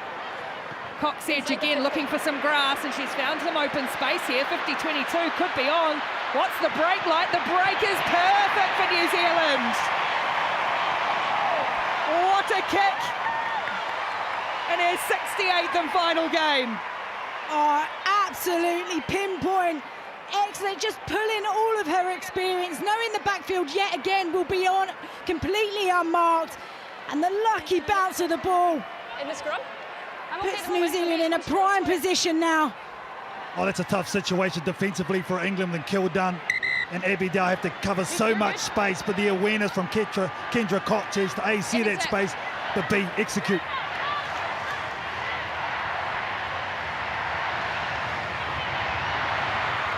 Bruce brings down the line out for New Zealand. Sorry. England have done a nice job just holding this up. Coxedge, now they've got advantage. Coxedge making sure everybody knew who was in the wrong spot. Eventually going to go to ground with Connor, and now Chelsea Bremner. Trying to suck in the England forwards, Maya Roos. England have led from the opening minutes. New Zealand pressing now. The ball's there. Coxedge has it. From a standing start, Murray. England's defence just picking them off, and now they'll go. Fitzpatrick. Flula made the run, but Fitzpatrick with a little bit of footwork for McMenamin. Charges up 6 metres short. New Zealand working the short side numbers for Murray in the corner. Crystal Murray, impact off the bench. The detonators go boom. Oh, and the stare says it all from Crystal Murray. Man, she has come on and did a job in the scrum. Firstly, you can see they absolutely just stacked that short side, and Crystal Murray from there, unstoppable. She's always bringing impact off the bench, whether it's a hard short line that picks off Lucy Packer, knows that she's got the power over her. Let's talk about their set piece yet again. I think New Zealand have been hiding this throughout this competition, knowing that they were going to unleash it in this final.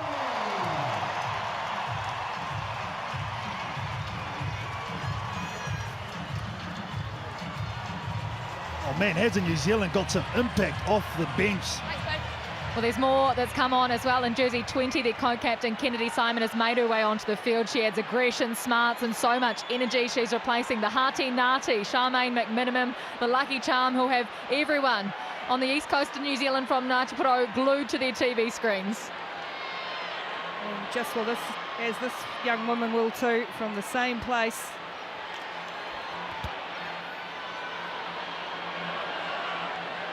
Renee Holmes, the most have been out wide. It's been a mixed bag, and again it just stays left.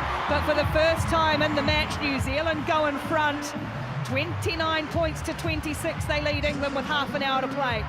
Changes for England as well. Sadia Kabeya is on in jersey 21. So too is Portia McDonald in 22. Marley Packer, this woman has been immense throughout the tournament. Her job is now done, as is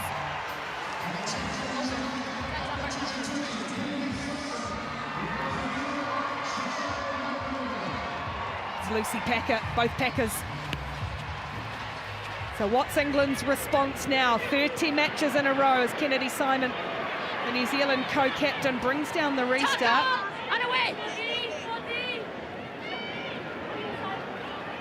Oh, Bremner, the mistake, forced the ball, had a little look. Great chance here for England.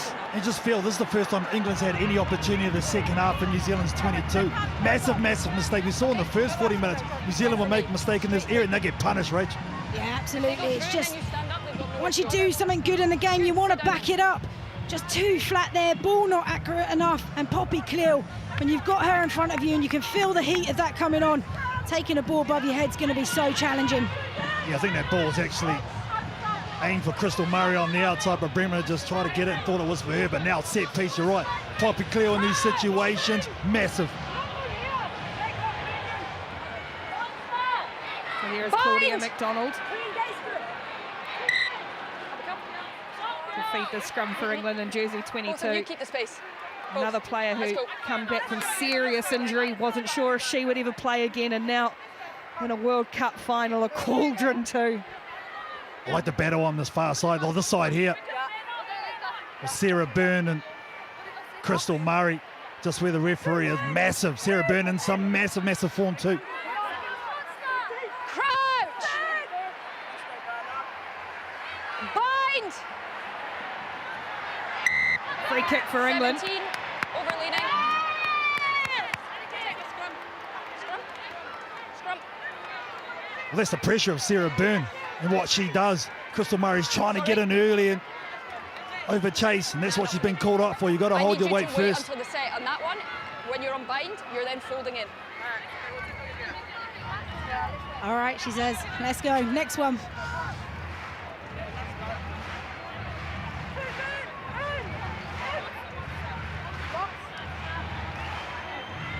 Look how low she is though. Sarah Byrne on that far side. So equally, Crystal Murray has to get underneath that, or match it at least. That's why she's getting pulled up for going in.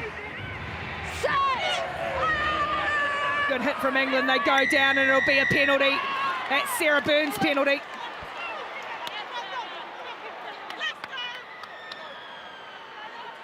Geez, I'd go the line out there. Rolling Moore's been pretty good. And this is what this England can do, how they punish your errors. Sorry?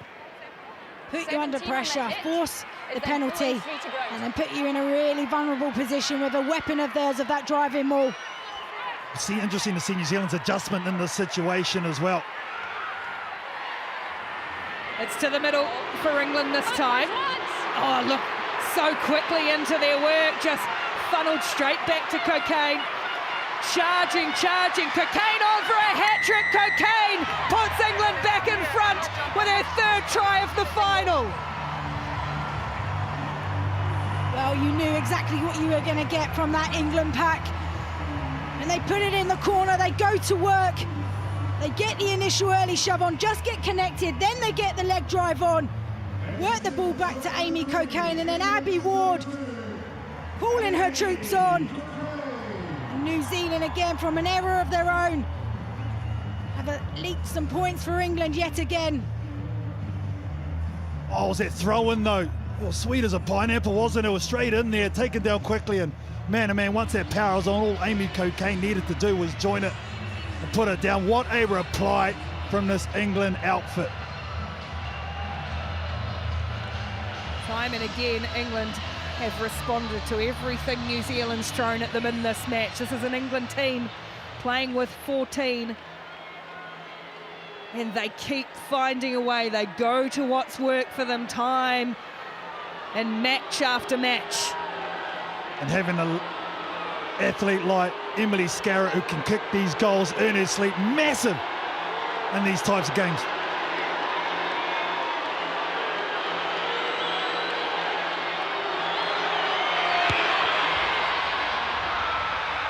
Just stays right this time.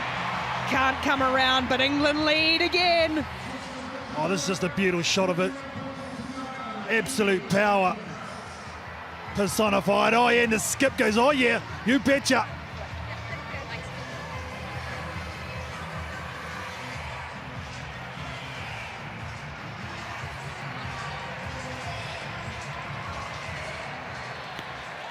Shallow restart this time from New Zealand, targeting Tui in the air, who does brilliantly well to knock it back for Flula, and now Simon into Scarrett. Quick ball for Coxedge, Rule and Connor barreling, great tackle, Kabea textbook. Bremner, Cleo shot up and chopped her down. Use it. Murray's going to have to play half-back for Rule. Stopped again by Matthews and Cleo. England's forwards are going to have to put in a huge shift in these final minutes, final half an hour. Roos tries to lay it back, oh, pinched and then lost. Unfortunate for England. Was stolen as Tui, one way, twists themselves around. New Zealand press on the 22. Murray on the angled run, look to get the arms free, Crystal Murray. Connor goes up the middle. This time lays it back cleanly. Dement. Bremner, Alana, she's got Letitia instead, goes in to contact. Not known 21. Coxedge. Dement will take it to the line, as she so often does. So hard to stop, it's awkward, but that's landed on England's legs. And good scramble again from Poppy Cleo to win it back. And now, You're on the body for me. yeah, New Zealand want it, but referee Davidson says no. Zoe Harrison gets them out of there, down as far as home, 10 metres on her own side, the England side are halfway. Renee Holmes tried to link up, and then it was sloppy. Messy period for New Zealand, just lost sight of each other. Just quality defence from England, just not giving up an inch. They know they're a number down, so they're picking and choosing when they compete at that breakdown. That's when New Zealand don't need to force it. Build some phases, tighten England up, and then take your chances on the outside. In New Zealand on the counter-attack, they've had a set-piece play, but in this game, they've sort of gone away from it. They've gone to the open, whereas normally they hit the middle and then bounce back the blind. They haven't done that once so far, and I think it's just causing a little bit of confusion on the kick return. Well, come on now and have a cramp.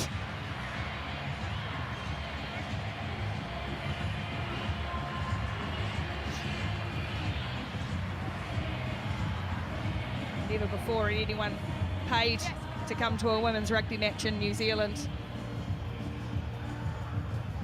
History made over and over again at this tournament, and you can only imagine where things are going to go from here. They've come from near and far, and boy, have they been entertained.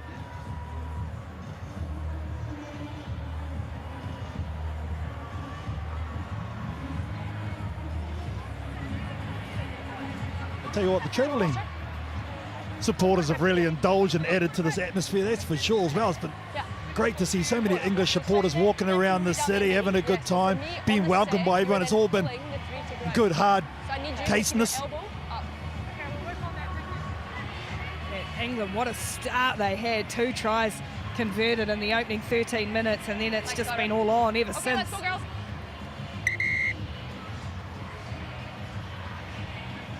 Thank you. Oh, a quarter to go and you just still don't know.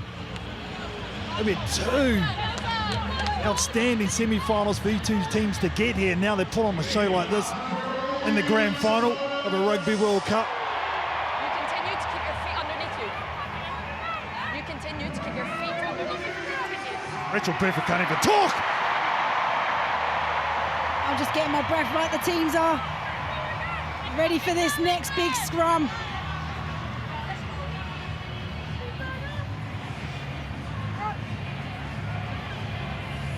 If I was England, I would just play for the penalty here. Try and just consolidate a little bit. No need to rush the other ones in front now. Crouch! Sarah Burnett was who did the number on Crystal Murray last scrum out at the other end of the field, earning that penalty for England. Set!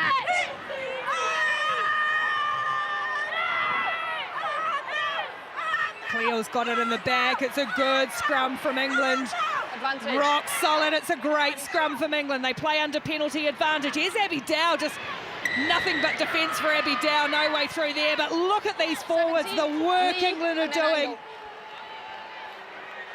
Yeah, you've got to celebrate the small wins, but also the big wins.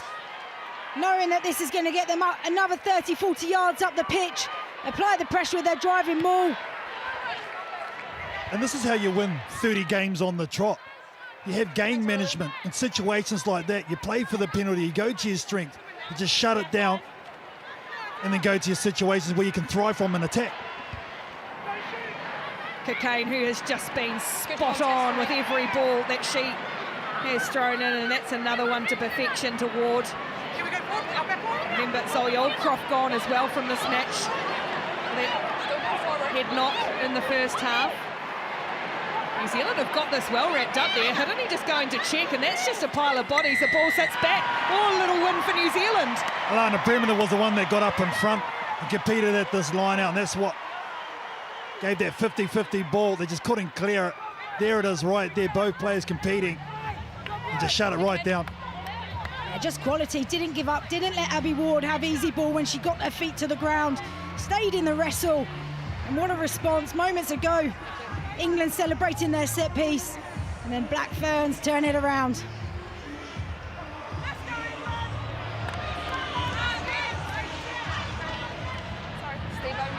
So England again opting to drop somebody from the pack, but Poppy Cleal at number 10. Now I'll be sending a winger down that channel. Letty Iyengar putting her hand up, saying who they're going to play on.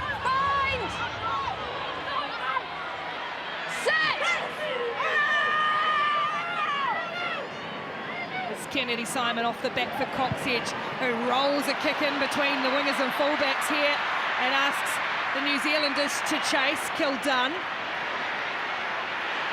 chased across, good work from Kildunn. Can't get rid of Tui though, stopped on the 22. That's good work at the back from the England fullback, although struggle to get that through out of there. Hirini has to let it go.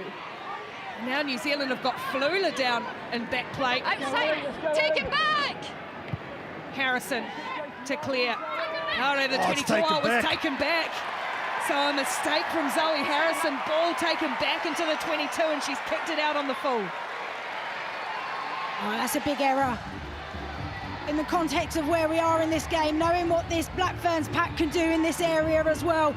But just there, just outside of the 22, you hear the referee shout it. And Ruby Tui cheering on, pointing back.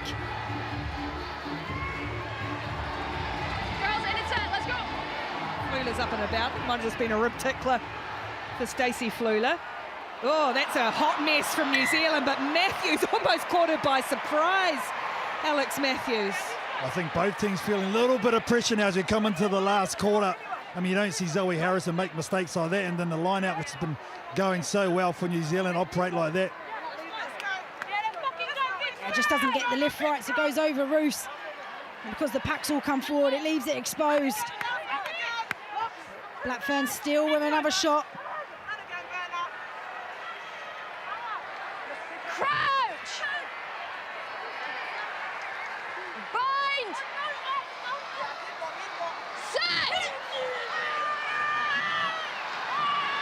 It's a good base for Coxedge to work with. Tui comes in at first receiver. Dement to the line, runs headlong into Scarrett, who assumes the England captaincy. Wonderful player, Emily Scarrett. Rule on a short line for New Zealand. Coxedge looks for a runner. It's Chelsea Bremner, brought down by Kabea. New Zealand starting to threaten here again, though. England's defence has been solid and organised. That's a good charge from Connor.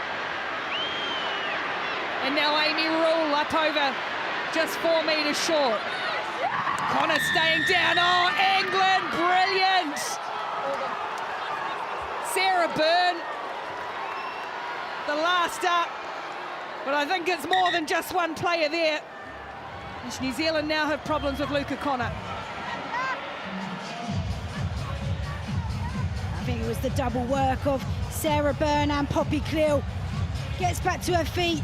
Just on this carry here.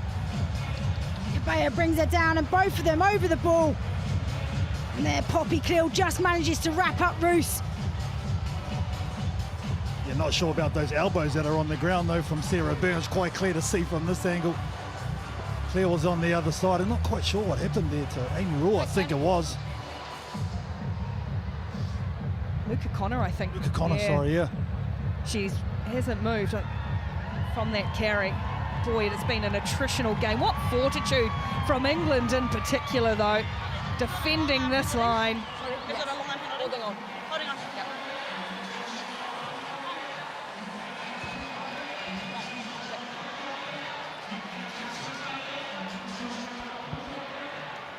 See off the scrum.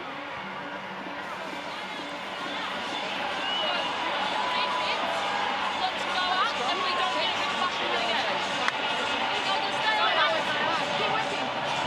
18 minutes. This one. Good job at the necklace.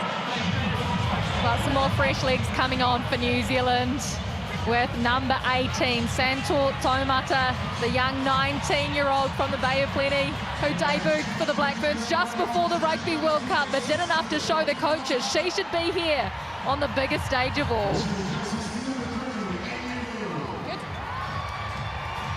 Well, she had quite a time of it last week, didn't she? Santor Taumata yellow carded, conceding that penalty. That's for Amy Rule. What an effort. Probably had the best 3 games of her Black Ferns career in the last 3 weeks, Amy Rule.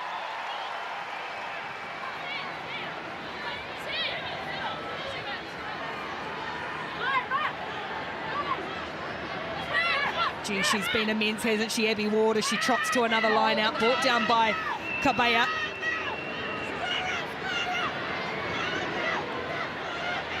England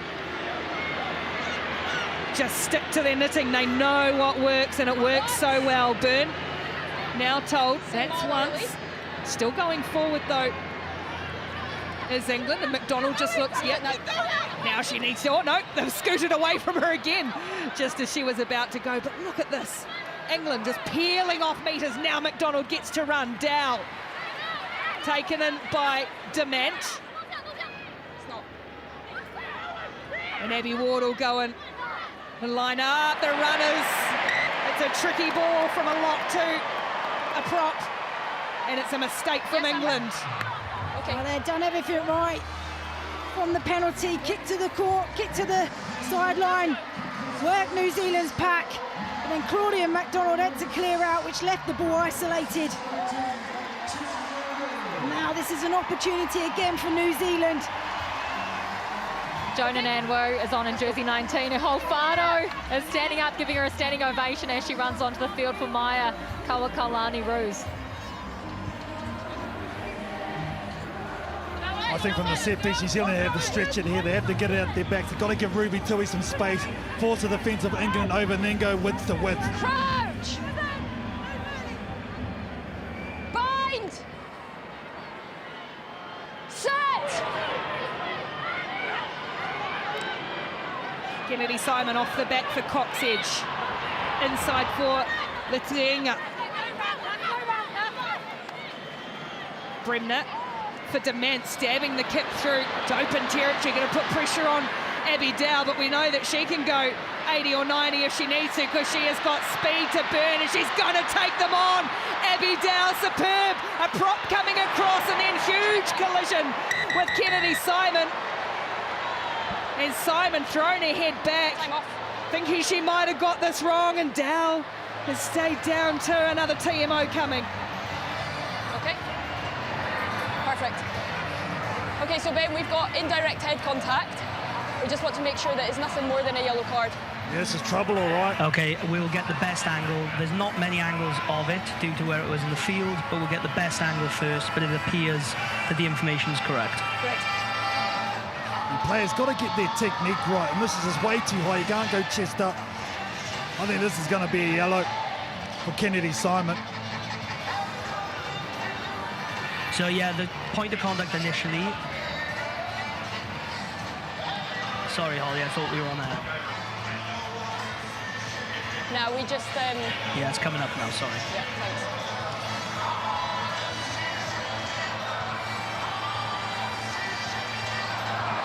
So yeah, initial point of contact, as you said, is on the shoulder, and then it rides up. Yeah, so yellow card to 20 baht. Yep. Yellow to our number 20. Kennedy. Yeah. Yeah. For us, first it's on the shoulder and then up. Oh, yeah. Yellow card for Kennedy Simon. Now New Zealand down to 14. She knew instantly she'd got it wrong, the New Zealand co-captain. Takes her medicine. I'll tell you what, I don't know why New Zealand kicked the ball away in that situation. They need to hold on to the pill. They gave England an opportunity, and Abigail did fantastic work covering that up. Yeah, she really did, and that's the player that you can't kick a ball loose to. She's threatening in open space and can sniff out any space on the outside. She looked a little bit troubled there. I mean, they've got to take her off for an HIA. I mean, they've got to think about the player's safety first and foremost. I know England have only got a 5-2 split, but I mean, common sense has got to prevail here. As a minimum, check her out, make sure she's okay before she goes back onto the pitch. But I'm with you with New Zealand, kicking away possession, forcing offloads, gifting England the ball back, which they're just going to use the time to manage out this game. She's going to be over there as well. Well, I love the intent from Abby Dow too. She knows she's got the pace, took them on, doesn't get much ball in hand. Is she coming to the side or going to her wing? She's going to her wing. Oh, wow. Hi. We'll go back to the game, but I'll tell you what, this England team, the way they've been able to work their way out of their own 22 through these rolling walls, man, oh man, they're shutting this game down. Just on the tee, girls. Look at that intent, run into the line out. They would have worked out what they're going to do before the ball's even out. Yeah, they set this their tempo with this line out. And again, it's Cocaine to Ward. They have become quite the duo as they press into New Zealand territory again. On the ball, Carrier. Both teams down to 14. We're into the final 15 minutes of play. New Zealand have come back at them here, though. And they... Oh, yeah, McDonald's just going to dig it out in time. Here's Cleo. Alana Bremner rolls out of the way. Harrison wanted to have a little run, but ran into her opposite, Dement, who is a stout defender at first five. McDonald goes again for O'Donnell. Just picking out her runners. Oh, little dart from Claudia McDonald. We know she's got good pace too. And that's a nice charge from the little halfback. Cleo. Hidden shot out of the line and loosened contact, ripped away by New Zealand, and it's New Zealand's penalty. Tap and go here. Oh, geez, I thought it would have went. And she's on the floor.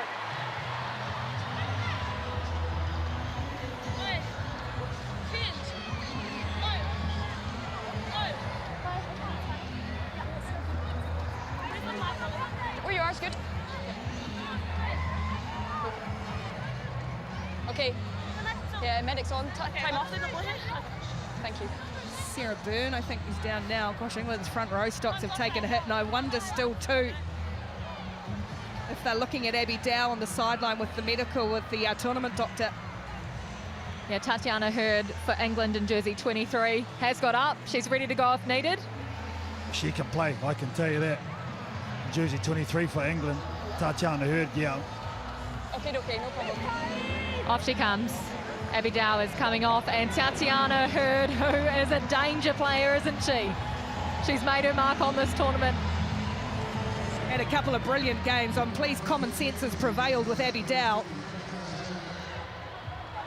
Interesting what they do in that back line now. Does Holly Aitchison move to the wing? Or do you see Ellie Kildunn move to the wing and Scarrett holding the full-back position? They've got to keep Emily Scarrett up the front. She's just so good in that front line reading things, so looks like she's going to stay there. Tatiana Hurd's going to go to the far side on that right-hand wing. So Demand sends it into touch. This will be a line out on halfway New Zealand's throw.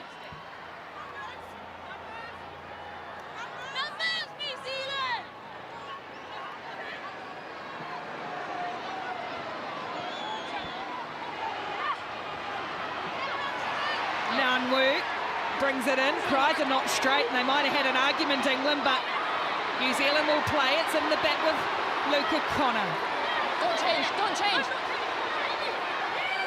It's messy for Coxedge again, looking for the space. She finds Grass. She's the chaser. How's the bounce this time? It's good for Matthews, for McDonald rather, and that's great footwork from Kildunn. Again, England have got the ball back in their hands. Carrying forward hard is Kabaya. It's taken back. Harrison drives it low and hard down to Dement. Holmes hasn't really gone her way for a wee while in this half. Now she has a run and clatters in. The two fullbacks collide. Murray.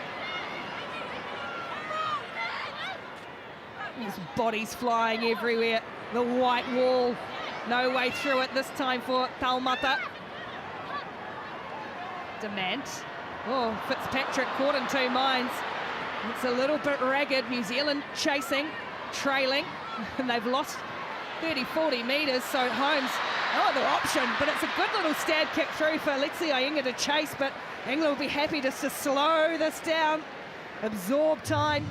Black, that's going to be you, okay? Yeah, absolutely.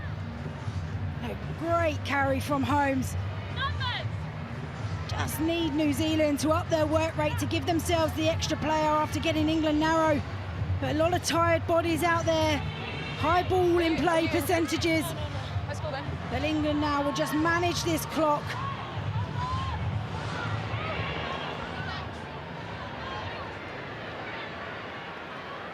Matthews knocked away and into the hands of Kabaya. Nah, not for me. England with ball in hand and the lead. As we tick towards the final 10 minutes of a quite pulsating Rugby World Cup final. McDonald, good quick service.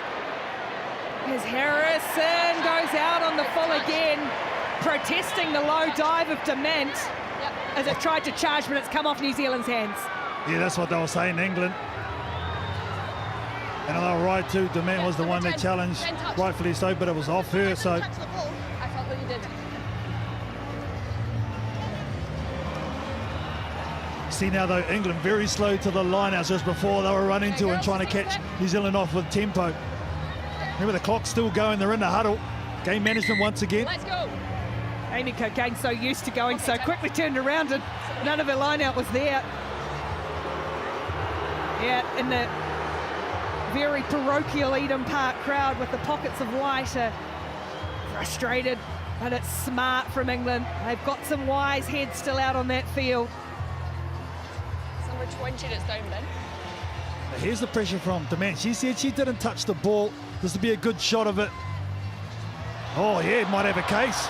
Might have a case. Oh, and it says the referee's got it. He's caught it. First touch.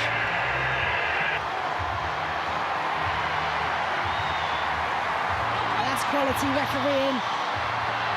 We know the magnitude of this game, what big errors like that from a referee's decision could have on the context of the final whistle. Great spot from the TMO.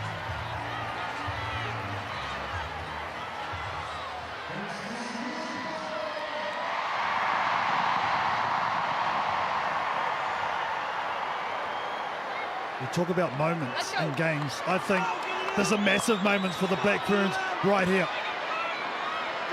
10 minutes to play, England 31, New Zealand 29, and it's in the hands of Luca Connor. Ruby Tui coming looking for work. It hasn't really gone her way, but she always stays active and busy. Coxedge for Chelsea Bremner. England's stout defence has stood so firm under enormous pressure. Dement offloads for Murray, and a little bit of razzle from the New Zealand prop. Quick hands, good spin from Nanwu, getting out of the tackle of Kabaya up to the 22. Coxedge comes back to a big blind. Murray down and back play for New Zealand. Remember, both teams at 14. One a red card for England, one a yellow card for New Zealand. Dement, Fitzpatrick again stands the kick. This one might sit up for Stacey Flula. Just short, Letiianga crashes over, and New Zealand go back in front with 9 minutes to play.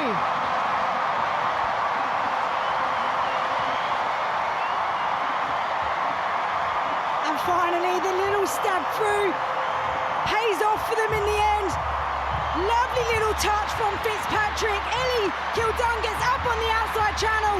But what about that skill from Stacey Flula as being tackled over the line, twists and turns. Manages to find Letiianga. And a quality try.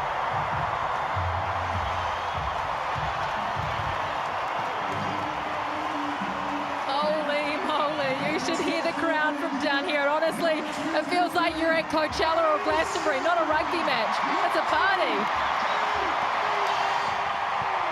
Well, you think about that massive call. They could have gone their way from the referees. Stacey Flula just felt awkwardly. Hopefully she's okay to go. Gave a fantastic ball. Taisha Letiianga.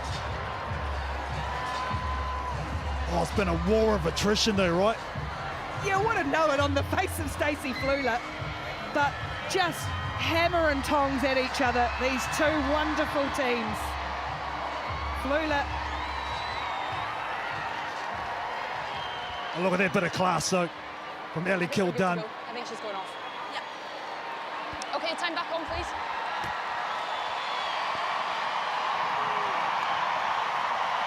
They absolutely love her here, don't they? Stacey Flula has been lighting things up all tournament. Hazel Chubik is about to come on to a massive roar as well in jersey 22. And for England, I'll let her have her moment.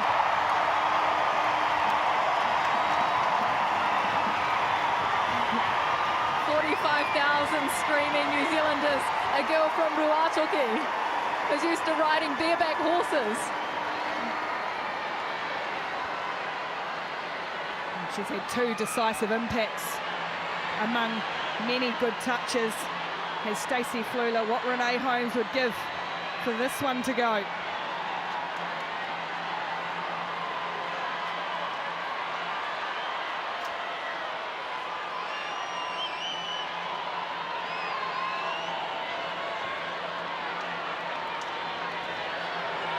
Renee Holmes from wide again, it stays left. Another miss, and it's a narrow lead for New Zealand. Look at that. Each of a pass from Stacey Flula. She is absolutely elite, the number 13. The finish was easy, but a couple of nice touches under pressure from the Black Ferns. Now, all on the restart. Can they regather and get it out of their own half? Triple change for England as well. Lark Davies, Maud Muir, Shauna Brown all on to bolster that front row. 34-31 New Zealand lead. 6 minutes to play in a Rugby World Cup final. England have never beaten New Zealand at a Rugby World Cup match, but they've won the last two between these teams. Alana Bremner. Hazel Tubic again kicking for Letzi Ayinga and only down towards halfway. We're just giving away possession on your side of the field with the rolling maul that can go 20 metres easy. Kennedy Simon's up. She's got about a minute to go on the yellow card before the Black Ferns are back to 15. So with that Flula injury, Tubic's gone into fly half with Dement slotting across to second 5 as New Zealand win it back. And Fitzpatrick to centre. She's going to get the ball in her hands now, Teresa Fitzpatrick. What a time for a line-out steal. Oh, Matthews caught offside. Murray for Letzi. 2 tries coming off the bench into the match early. Someone's lost a boot.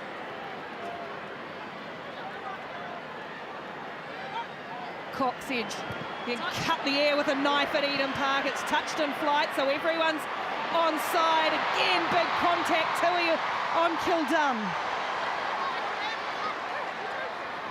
McDonald darted away to the blind side and found no support, but does well, Claudia McDonald. She's been good since coming on. England have got advantage here. New Zealand have conceded a penalty again in the worst possible area, and now England look to be full of running with some fresh legs, and Shauna Brown almost around the outside. 5 minutes to play. Scarrett for Matthews, this absolute tireless worker, Alex Matthews. Harrison for Cleo. Tubic rushes up on her. Turnover. Oh, stolen back. And it might be, it's the skipper, Ruahei Dement, with a huge play. Oh, the conductor, Ruahei Dement. She's been leading with the physical charges all tournament long. And watch this. Hazel Tubic goes down low. There's the release. Oh, geez, I don't know. Oh, she gets one hand on it and she doesn't give up easy. Kath O'Donnell just slips off her shoulder. That's what the referees want to see. Hands on the ball, a clear attempt to lift it. And she has just got her team the rewards of the ball back, and oh, Dement's tapped. Tried to fool the England line. They're going to run them with 4 to go and a 3-point lead. Straight up through the middle, Nan Wu, that's a good carry. Oh, penalty England! Risk and reward. That's a big risk, and they don't get the reward there. Yep. Sarah Hunter can't watch. She's turning around on the bench, but Abby Dow, great news for her. She's passed her HIA. She's back on the field. Well, she wants to be anyway. She's asking Tatiana Hurd to come to the sideline. There's the switch. Dow back in, Hurd to the side, and England, look at that kick. They have banged them down to the 22. New Zealand back to the full complement. Kennedy Simon back from the sin bin. England with 14.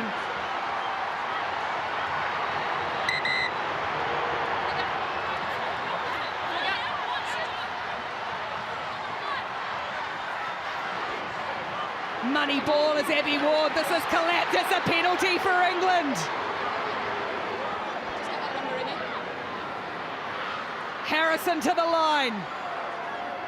England playing under penalty advantage with 2.5 to play. And a 3-point deficit. The contact is huge. Eden Park roars. England with clear up to the 22. New Zealand can't get hands on ball. They'll go back and play the penalty. I think you've got to go the line out. It's been looking unstoppable so far from England. I mean, you could take the 3 points, try and go for ET extra time, but I think they got the muscle to do it. Big call. Emily Scarrett. What do you do, Rachel Burford? oh, she backs her pack. That's what she does. She points straight to the corner. Knows that they've got a shot and an opportunity here. And on the flip side, for New Zealand, do you challenge or do you just try? and stop it and create a maul. If England wanted a perfect scenario with 90 seconds to play and a 3-point deficit to make up, this is it. Time and again, this England pack have prevailed. 3.5 years, 30 consecutive matches, and they've got a minute to win it.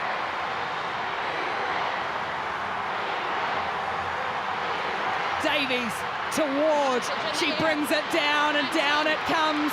Advantage for England, they'll get a free hit here. No, use it! Use the ball! Have to use it now.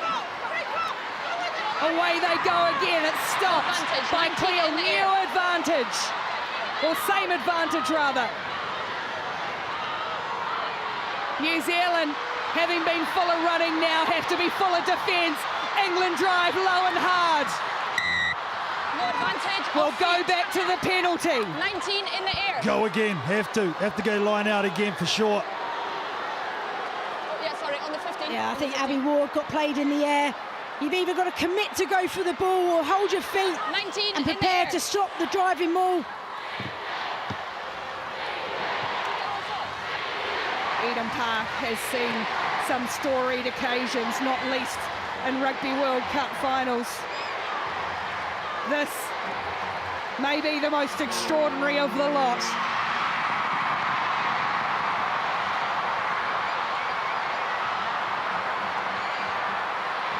It's on New Zealand's side. England couldn't control it. And in your life, have you ever seen anything like it?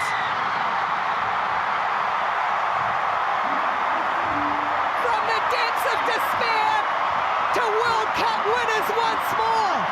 New Zealand are the champions.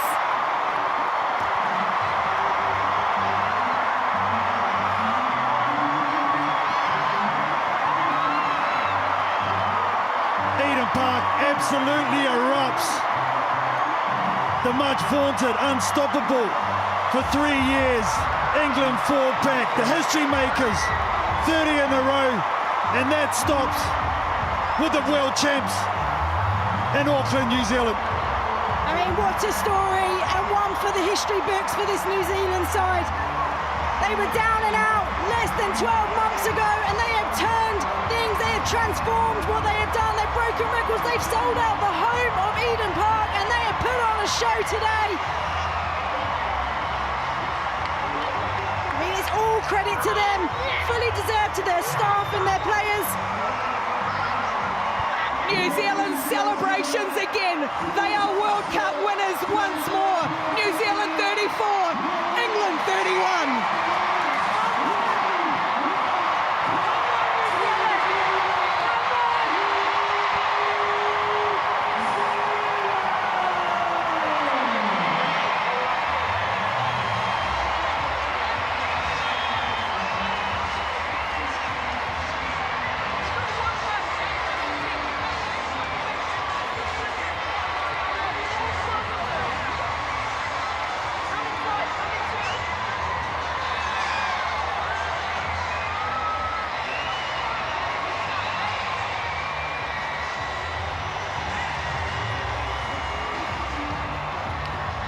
The moment that won it New Zealand's way. Oh, and it was Jonah Ngannou who got up and competed and disrupted the ball at the source for New Zealand. Massive, massive call and a massive, massive moment. Yeah, it was huge, wasn't it? England went to the exact same place they just went to, so Ngannou marked it so well. And look at that. Look at the faces. Complete pride in what they've just achieved, what they've done for their nation. To be world champions, to back it up from 2017. They had everything against them coming into this World Cup. An absolute heartbreak for England. Well, you can't take anything away from this England outfit. They are a championship side, that's for sure. But New Zealand, under all sorts, have come through some adversity, that's for sure. Have backed each other up as a team. It's been all heart. From rock bottom, they look down and have shown they are not out. And for this England team, who have set new standards in the game and will continue to do so, they will be back and better in a moment between two of the greatest friends on and off the field. A wonderful moment for those two players. Really have come back into this 15s team and made a huge impact. But just a word on England. They poured their hearts and soul into that red bows shirt. They've never given an inch on a pitch, and they've set the standards for around the world.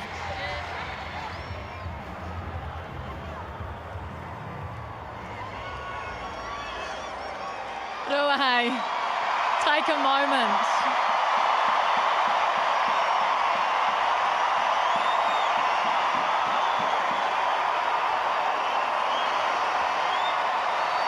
Rugby World Cup champions at home. Rugby World Cup champions at home in front of 45,000 here.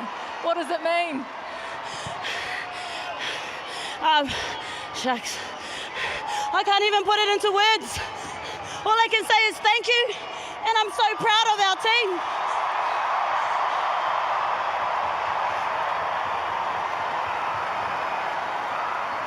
This team has been through so much over the last 11 months. Just tell us about that journey, getting here to the final and putting out a performance like that. Yeah. It's been really challenging, obviously. Probably most people here don't even know that last year we went on a Northern tour and we got pumped. And the way that the players have turned themselves around, there's a lot that's unseen, and there's so many players that have been a massive part of this team that aren't even here to get us to this stage. So we've sacrificed so much to get one chance in a lifetime to win a World Cup at home, and we did it.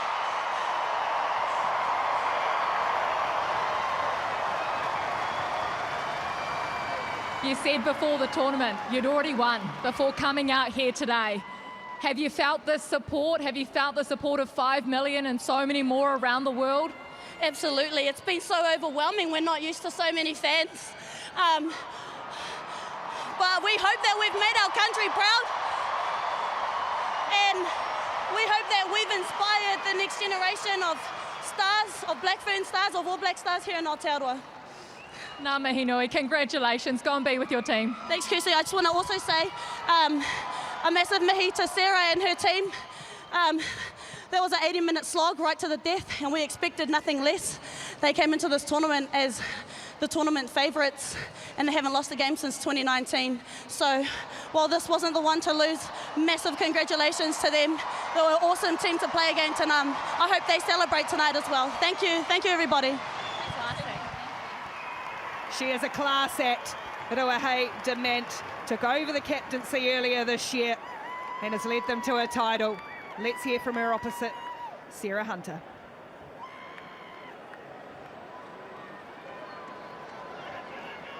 Sarah Hunter, thank you so much for your time.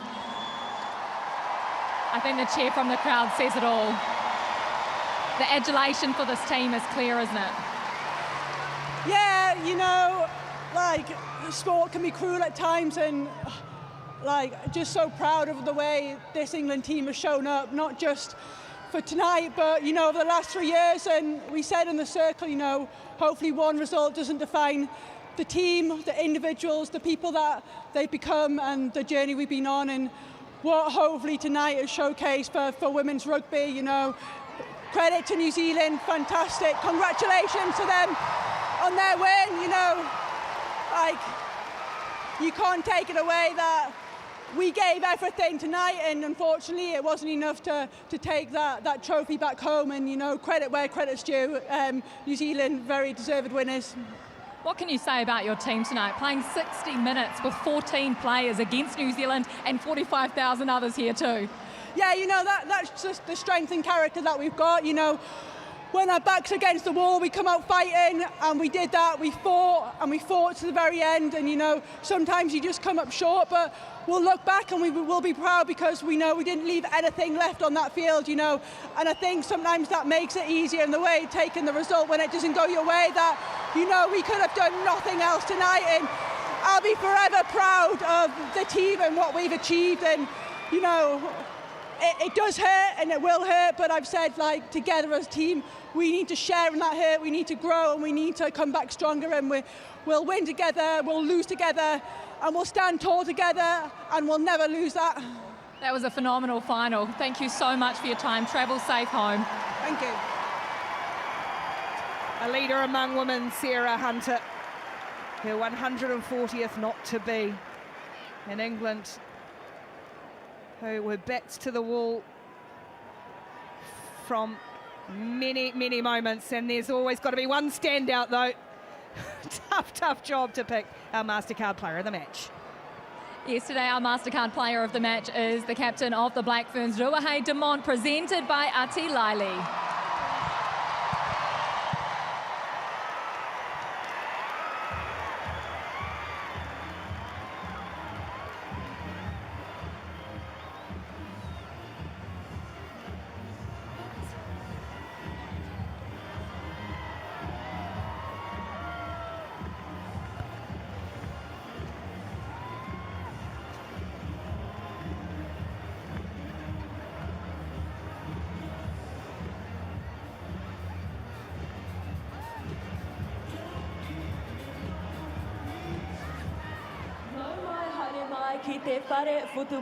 Please welcome your presentation party for the Rugby World Cup 2021 medal presentation. World Rugby Chairman Sir Bill Beaumont. Her Excellency the Right Honourable Dame Cindy Kettle. And Rugby World Cup 2021 Organising Committee Chair Dame Julie Christie. Please now welcome five-time Rugby World Cup participant who captained the Black Ferns to Rugby World Cup glory in 2017 and World Rugby Hall of Fame inductee number 160, Sayuli Fia'o Faumosili with the Rugby World Cup trophy.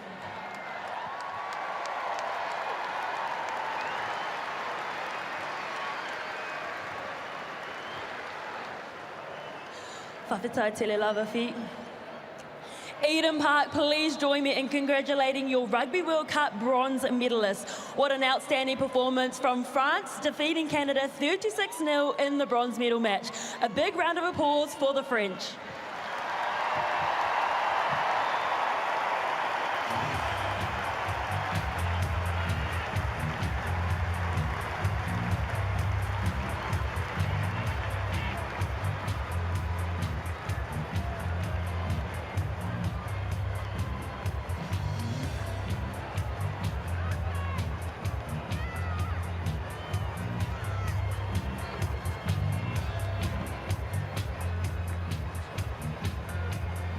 Well, France, another side battered and bruised. They lost Coco Lundelov last week there, Loa Sansus, a team who have been bronze medalists in a Rugby World Cup now for a 7th time. They could have been down and out after last week, missing that late penalty, but boy, did they come out and perform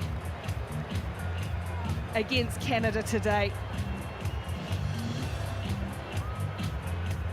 Maëlle Philippon, their wonderful centre, who spent time with deaf kids at Eden Park last week. She herself is hearing impaired. They're more than just players.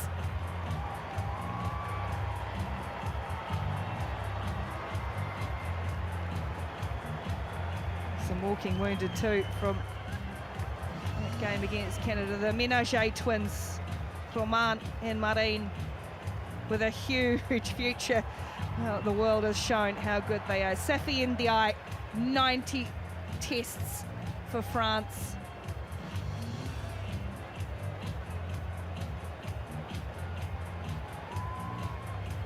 Adessu Fall, gosh, speaking of talent and futures, this France team are going to be back. They are classy across the board. Wonderful side to watch, led by Thomas Darac. Gaël Mignot there, former France player, coming through the coaching intern program, having a huge influence on her team.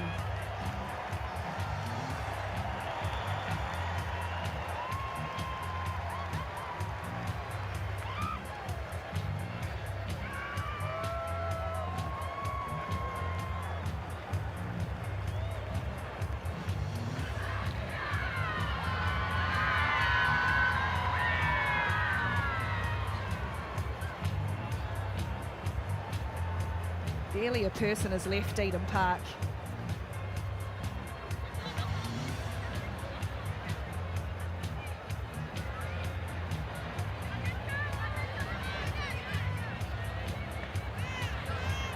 And now to the finalists. It was a very tough battle today, but what a brilliant performance from both teams. Down to 14 women after 18 minutes and staying right in the fight. Your country will be so proud of you. Your Rugby World Cup 2021 silver medalists are England.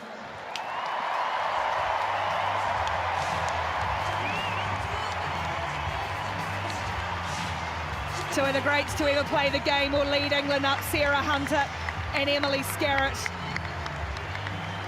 It is going to be a tough one to take, but Rachel Burford, you have played for this team, you have won a World Cup. The Red Rose will blossom again.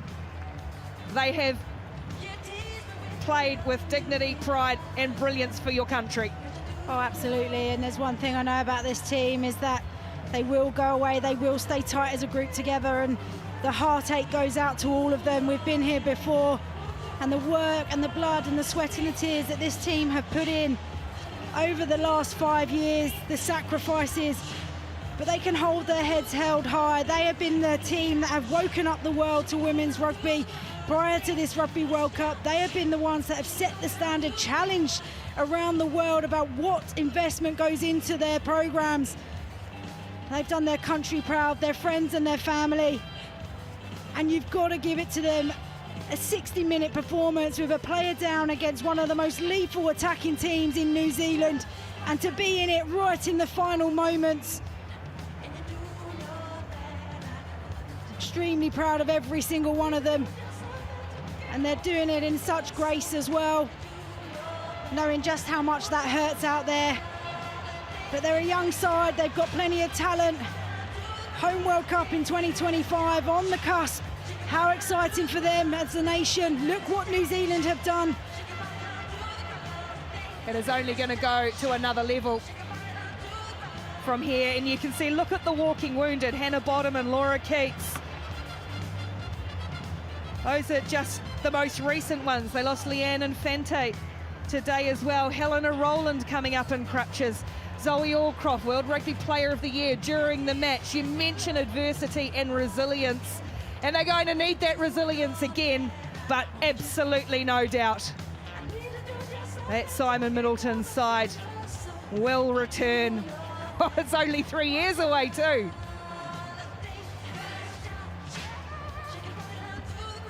And I think the thing we must say too, one game doesn't define this England outfit.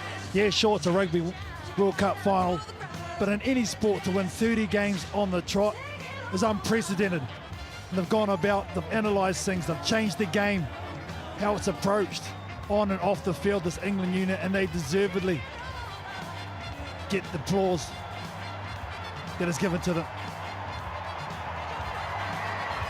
You just think of all the players and the young kids that they've inspired back home.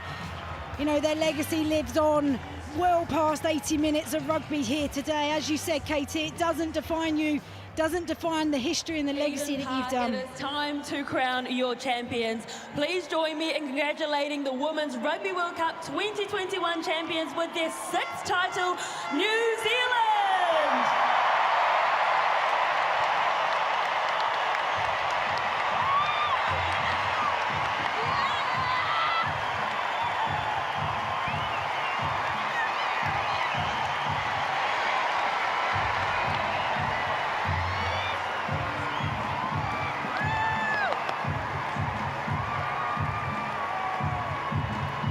From 1 to 32 and a whole lot more Kennedy Simon, Ruahei Dement.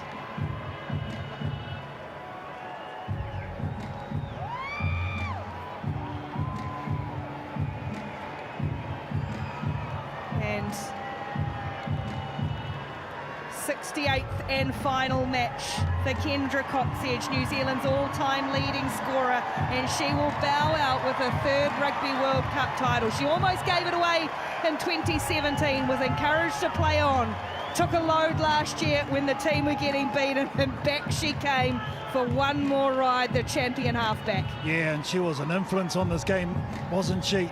The way she was able to manipulate space with her box kicks over the top, turn the tide for this New Zealand team, the way she's able to clear the ball from those rucks, which England were putting extreme pressure on. Fantastic, Kendra Cocksedge. What a fairy tale finish to a stellar career.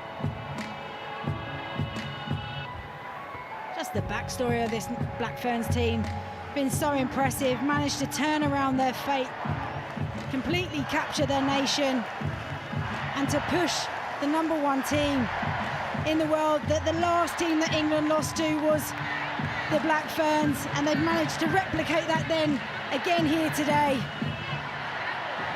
And Ruby Tui, one of the biggest characters within the team, drives and motivates her team on.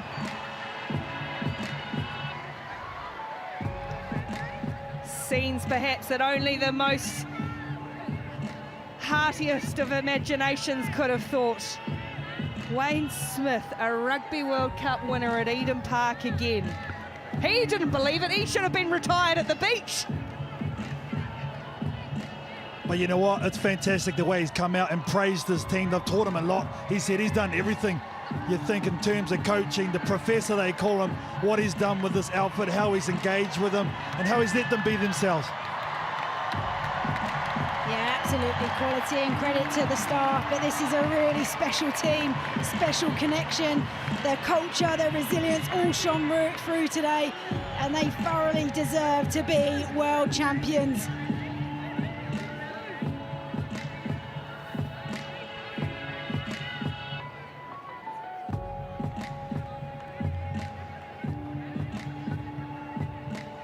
They've played with fun and freedom and flair. Express joy in what they have done. And now we invite World Rugby Chairman Sir Bill Beaumont to present the Rugby World Cup 2021 trophy to the New Zealand captain, Ruahei Dement.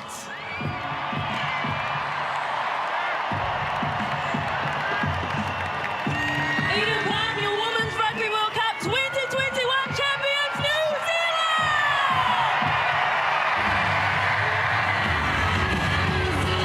A year ago, no one would have thought, but enough people believed they could fight back, believed they'd see another title in another day.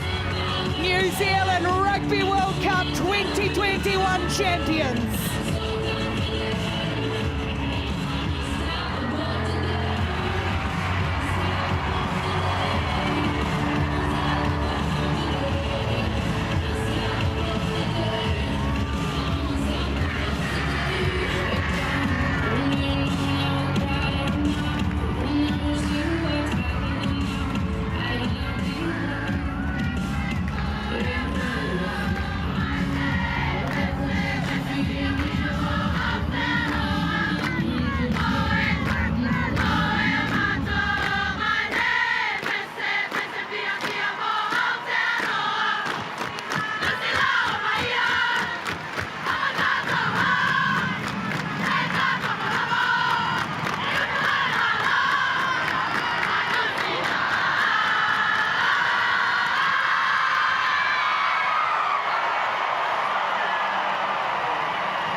England will make their way around to thank their supporters who have had quite the time here. They have been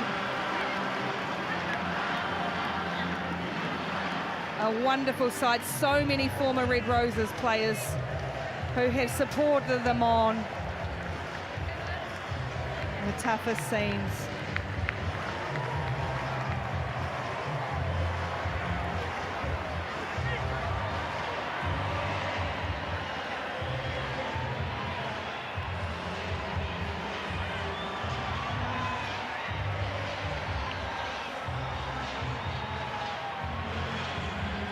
The French who have stayed out and enjoyed their day as well as England too. Get around England who have set new standards of excellence and professionalism. 3 years almost of perfection.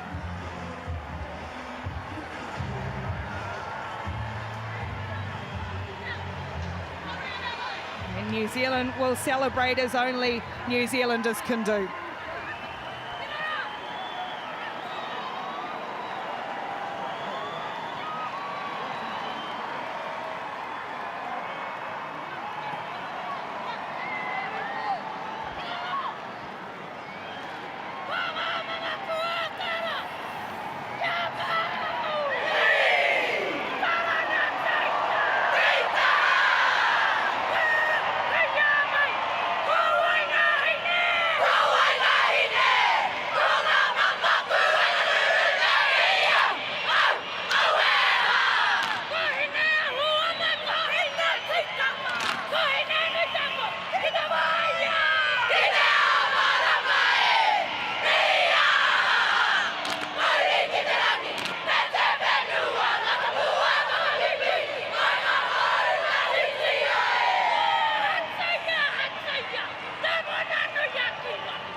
Let it be known, and the Black Ferns of New Zealand have let it known that they are not going anywhere. The legacy set over decades continues on, and they have reminded the rugby world that they are a force, and there is more to come.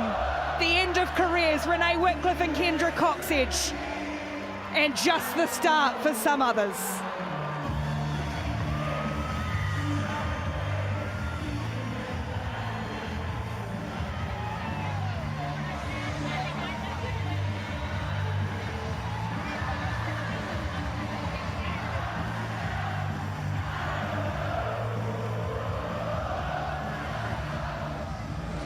Wayne Smith, thank you so much for your time and congratulations. How are you feeling? I don't really know what to say. Heart was in the mouth, you know. Their line-out drive was outstanding. They scored, I don't know, 3 or 4 tries today from those mauls. Finished the game on 1 down there. Brave by Jonah to go up and steal that. It was outstanding finish to a great game. What would you like to say to your team, to the 32 women that have pulled on this black jersey at this Rugby World Cup? Well, I think the first thing is to say to the English, that's an outstanding game from 14 players. You know, the red card early, they were phenomenal, and they knew how to run the game. For us, we played 32 players at this tournament. I reckon any of the 32 could have played the final. We had to make selection choices. That's the way the cookie crumbles. But I'm so proud of this team. I've been proud of them since the day we started running the ball, because they've got an attacking attitude and they'll never go back. 7 months ago, you were on the beach at Waihi and you said you just got caught up in this wave and you've been loving every minute. Has it been worth coming out of retirement? Oh, absolutely. Even if we hadn't won today, it would have been worth it. They're wonderful women. They've had to struggle to get here. A lot of them work. We're professionalising the game. I think it's going to be a great game. I never thought I'd be at Eden Park with 40,000 people chanting Black Ferns, but that's what we've got. The crowd were just phenomenal. Thank you. Thank you so much for everything you've done this year. Thanks very much.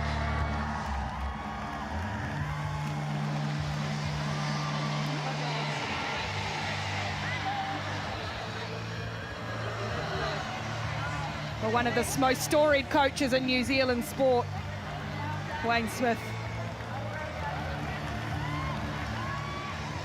Some doubted whether he was the right man to do it. There were a few that had no doubts, and look what he has shown. Leading this band of women to play with fun and flair and freedom and running the ball, even though it's probably given him a few more grey hairs as well. And speaking of fun, flair and freedom,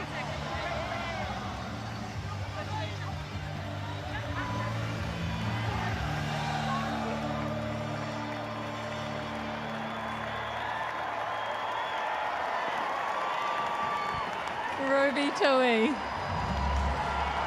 Would 5-year-old Ruby believe this? You're a Rugby World Cup champion in front of 45,000 people at home. How was it, New Zealand? How was it? I'm just so proud to be a New Zealander right now. They said nobody cared about women's rugby. Well, guess what? We out here. We out here, fam. We're going nowhere. New Zealand, kei te pihi a koe. How are you? Nah, for reals, nā mihi tuatai o te hau kāinga o te Tamaki Makaurau. Thank you for letting us be here, have our presence here. They said we couldn't do it, Kirst. They said we wouldn't. We did it, and honestly, it took all of us. Anybody out there defended in England more before? It ain't easy on the last minute, baby. But we all did it together. New Zealand was a part of that, and I'm so proud to be here right now. Thank you so much, Ruby. Thank you for choosing this Black Ferns team over the Sevens this year. Thank you for everything you've done for this sport in this country. It wasn't easy making the decision. Got bloody shafted from Sevens, but here we are in 15s. New Zealand, tu te ra mai na iwi. Tātou tātou e, tu te ra mai na iwi. Tātou tātou e, pai a mete. Tahi tahi, tahi ra. Love you, baby.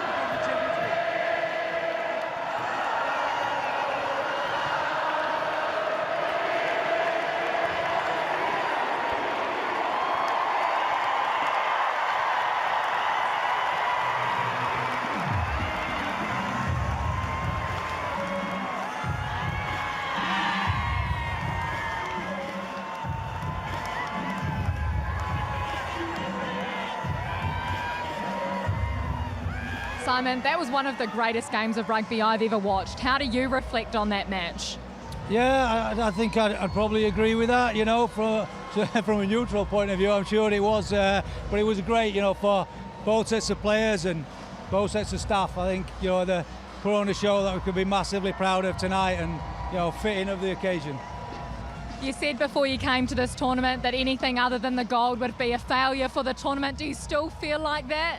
Listen, for us, we wanted to win. We desperately wanted to win. Same as France, and all the others would have wanted to win. So from that point of view, yeah, we're massively disappointed, you know, because we had what it took to win. But, you know, I think we're going to leave these shores a better squad and a better side than we arrived. And that was one of our biggest goals. And, you know, I'm so proud of what the players have done and the staff have done, you know. 51 days on these shores, and we've been outstanding every day. They've given their absolute best. And that's the key bit. You know, tonight we pulled up a little bit short on a fantastic team who have done unbelievably over the last year. But I can be prouder of everybody involved with us tonight, and especially the players. No one will forget what you've done as well, the 30 matches straight. No team's ever done that before, Simon. Yeah, you know, we're usually proud of that, you know. I'll be absolutely honest, we'd have swapped all 30 for tonight. But that's, you know, that's rugby, that's sport, and as I say, at the end of the day, if you can look yourself in the mirror and say, well, I gave it my very best, you can live with whatever you get, and we gave it our very best, and it's really important the players believe that, because they did. Thank you so much. Go and be with your team, and we'll see you in 3 years. See you. Cheers. Every accolade they deserve, the England players, for an almighty effort under extreme adversity. They will be back. The exciting youngsters and some wonderful leaders. The Red Rose We will see them again.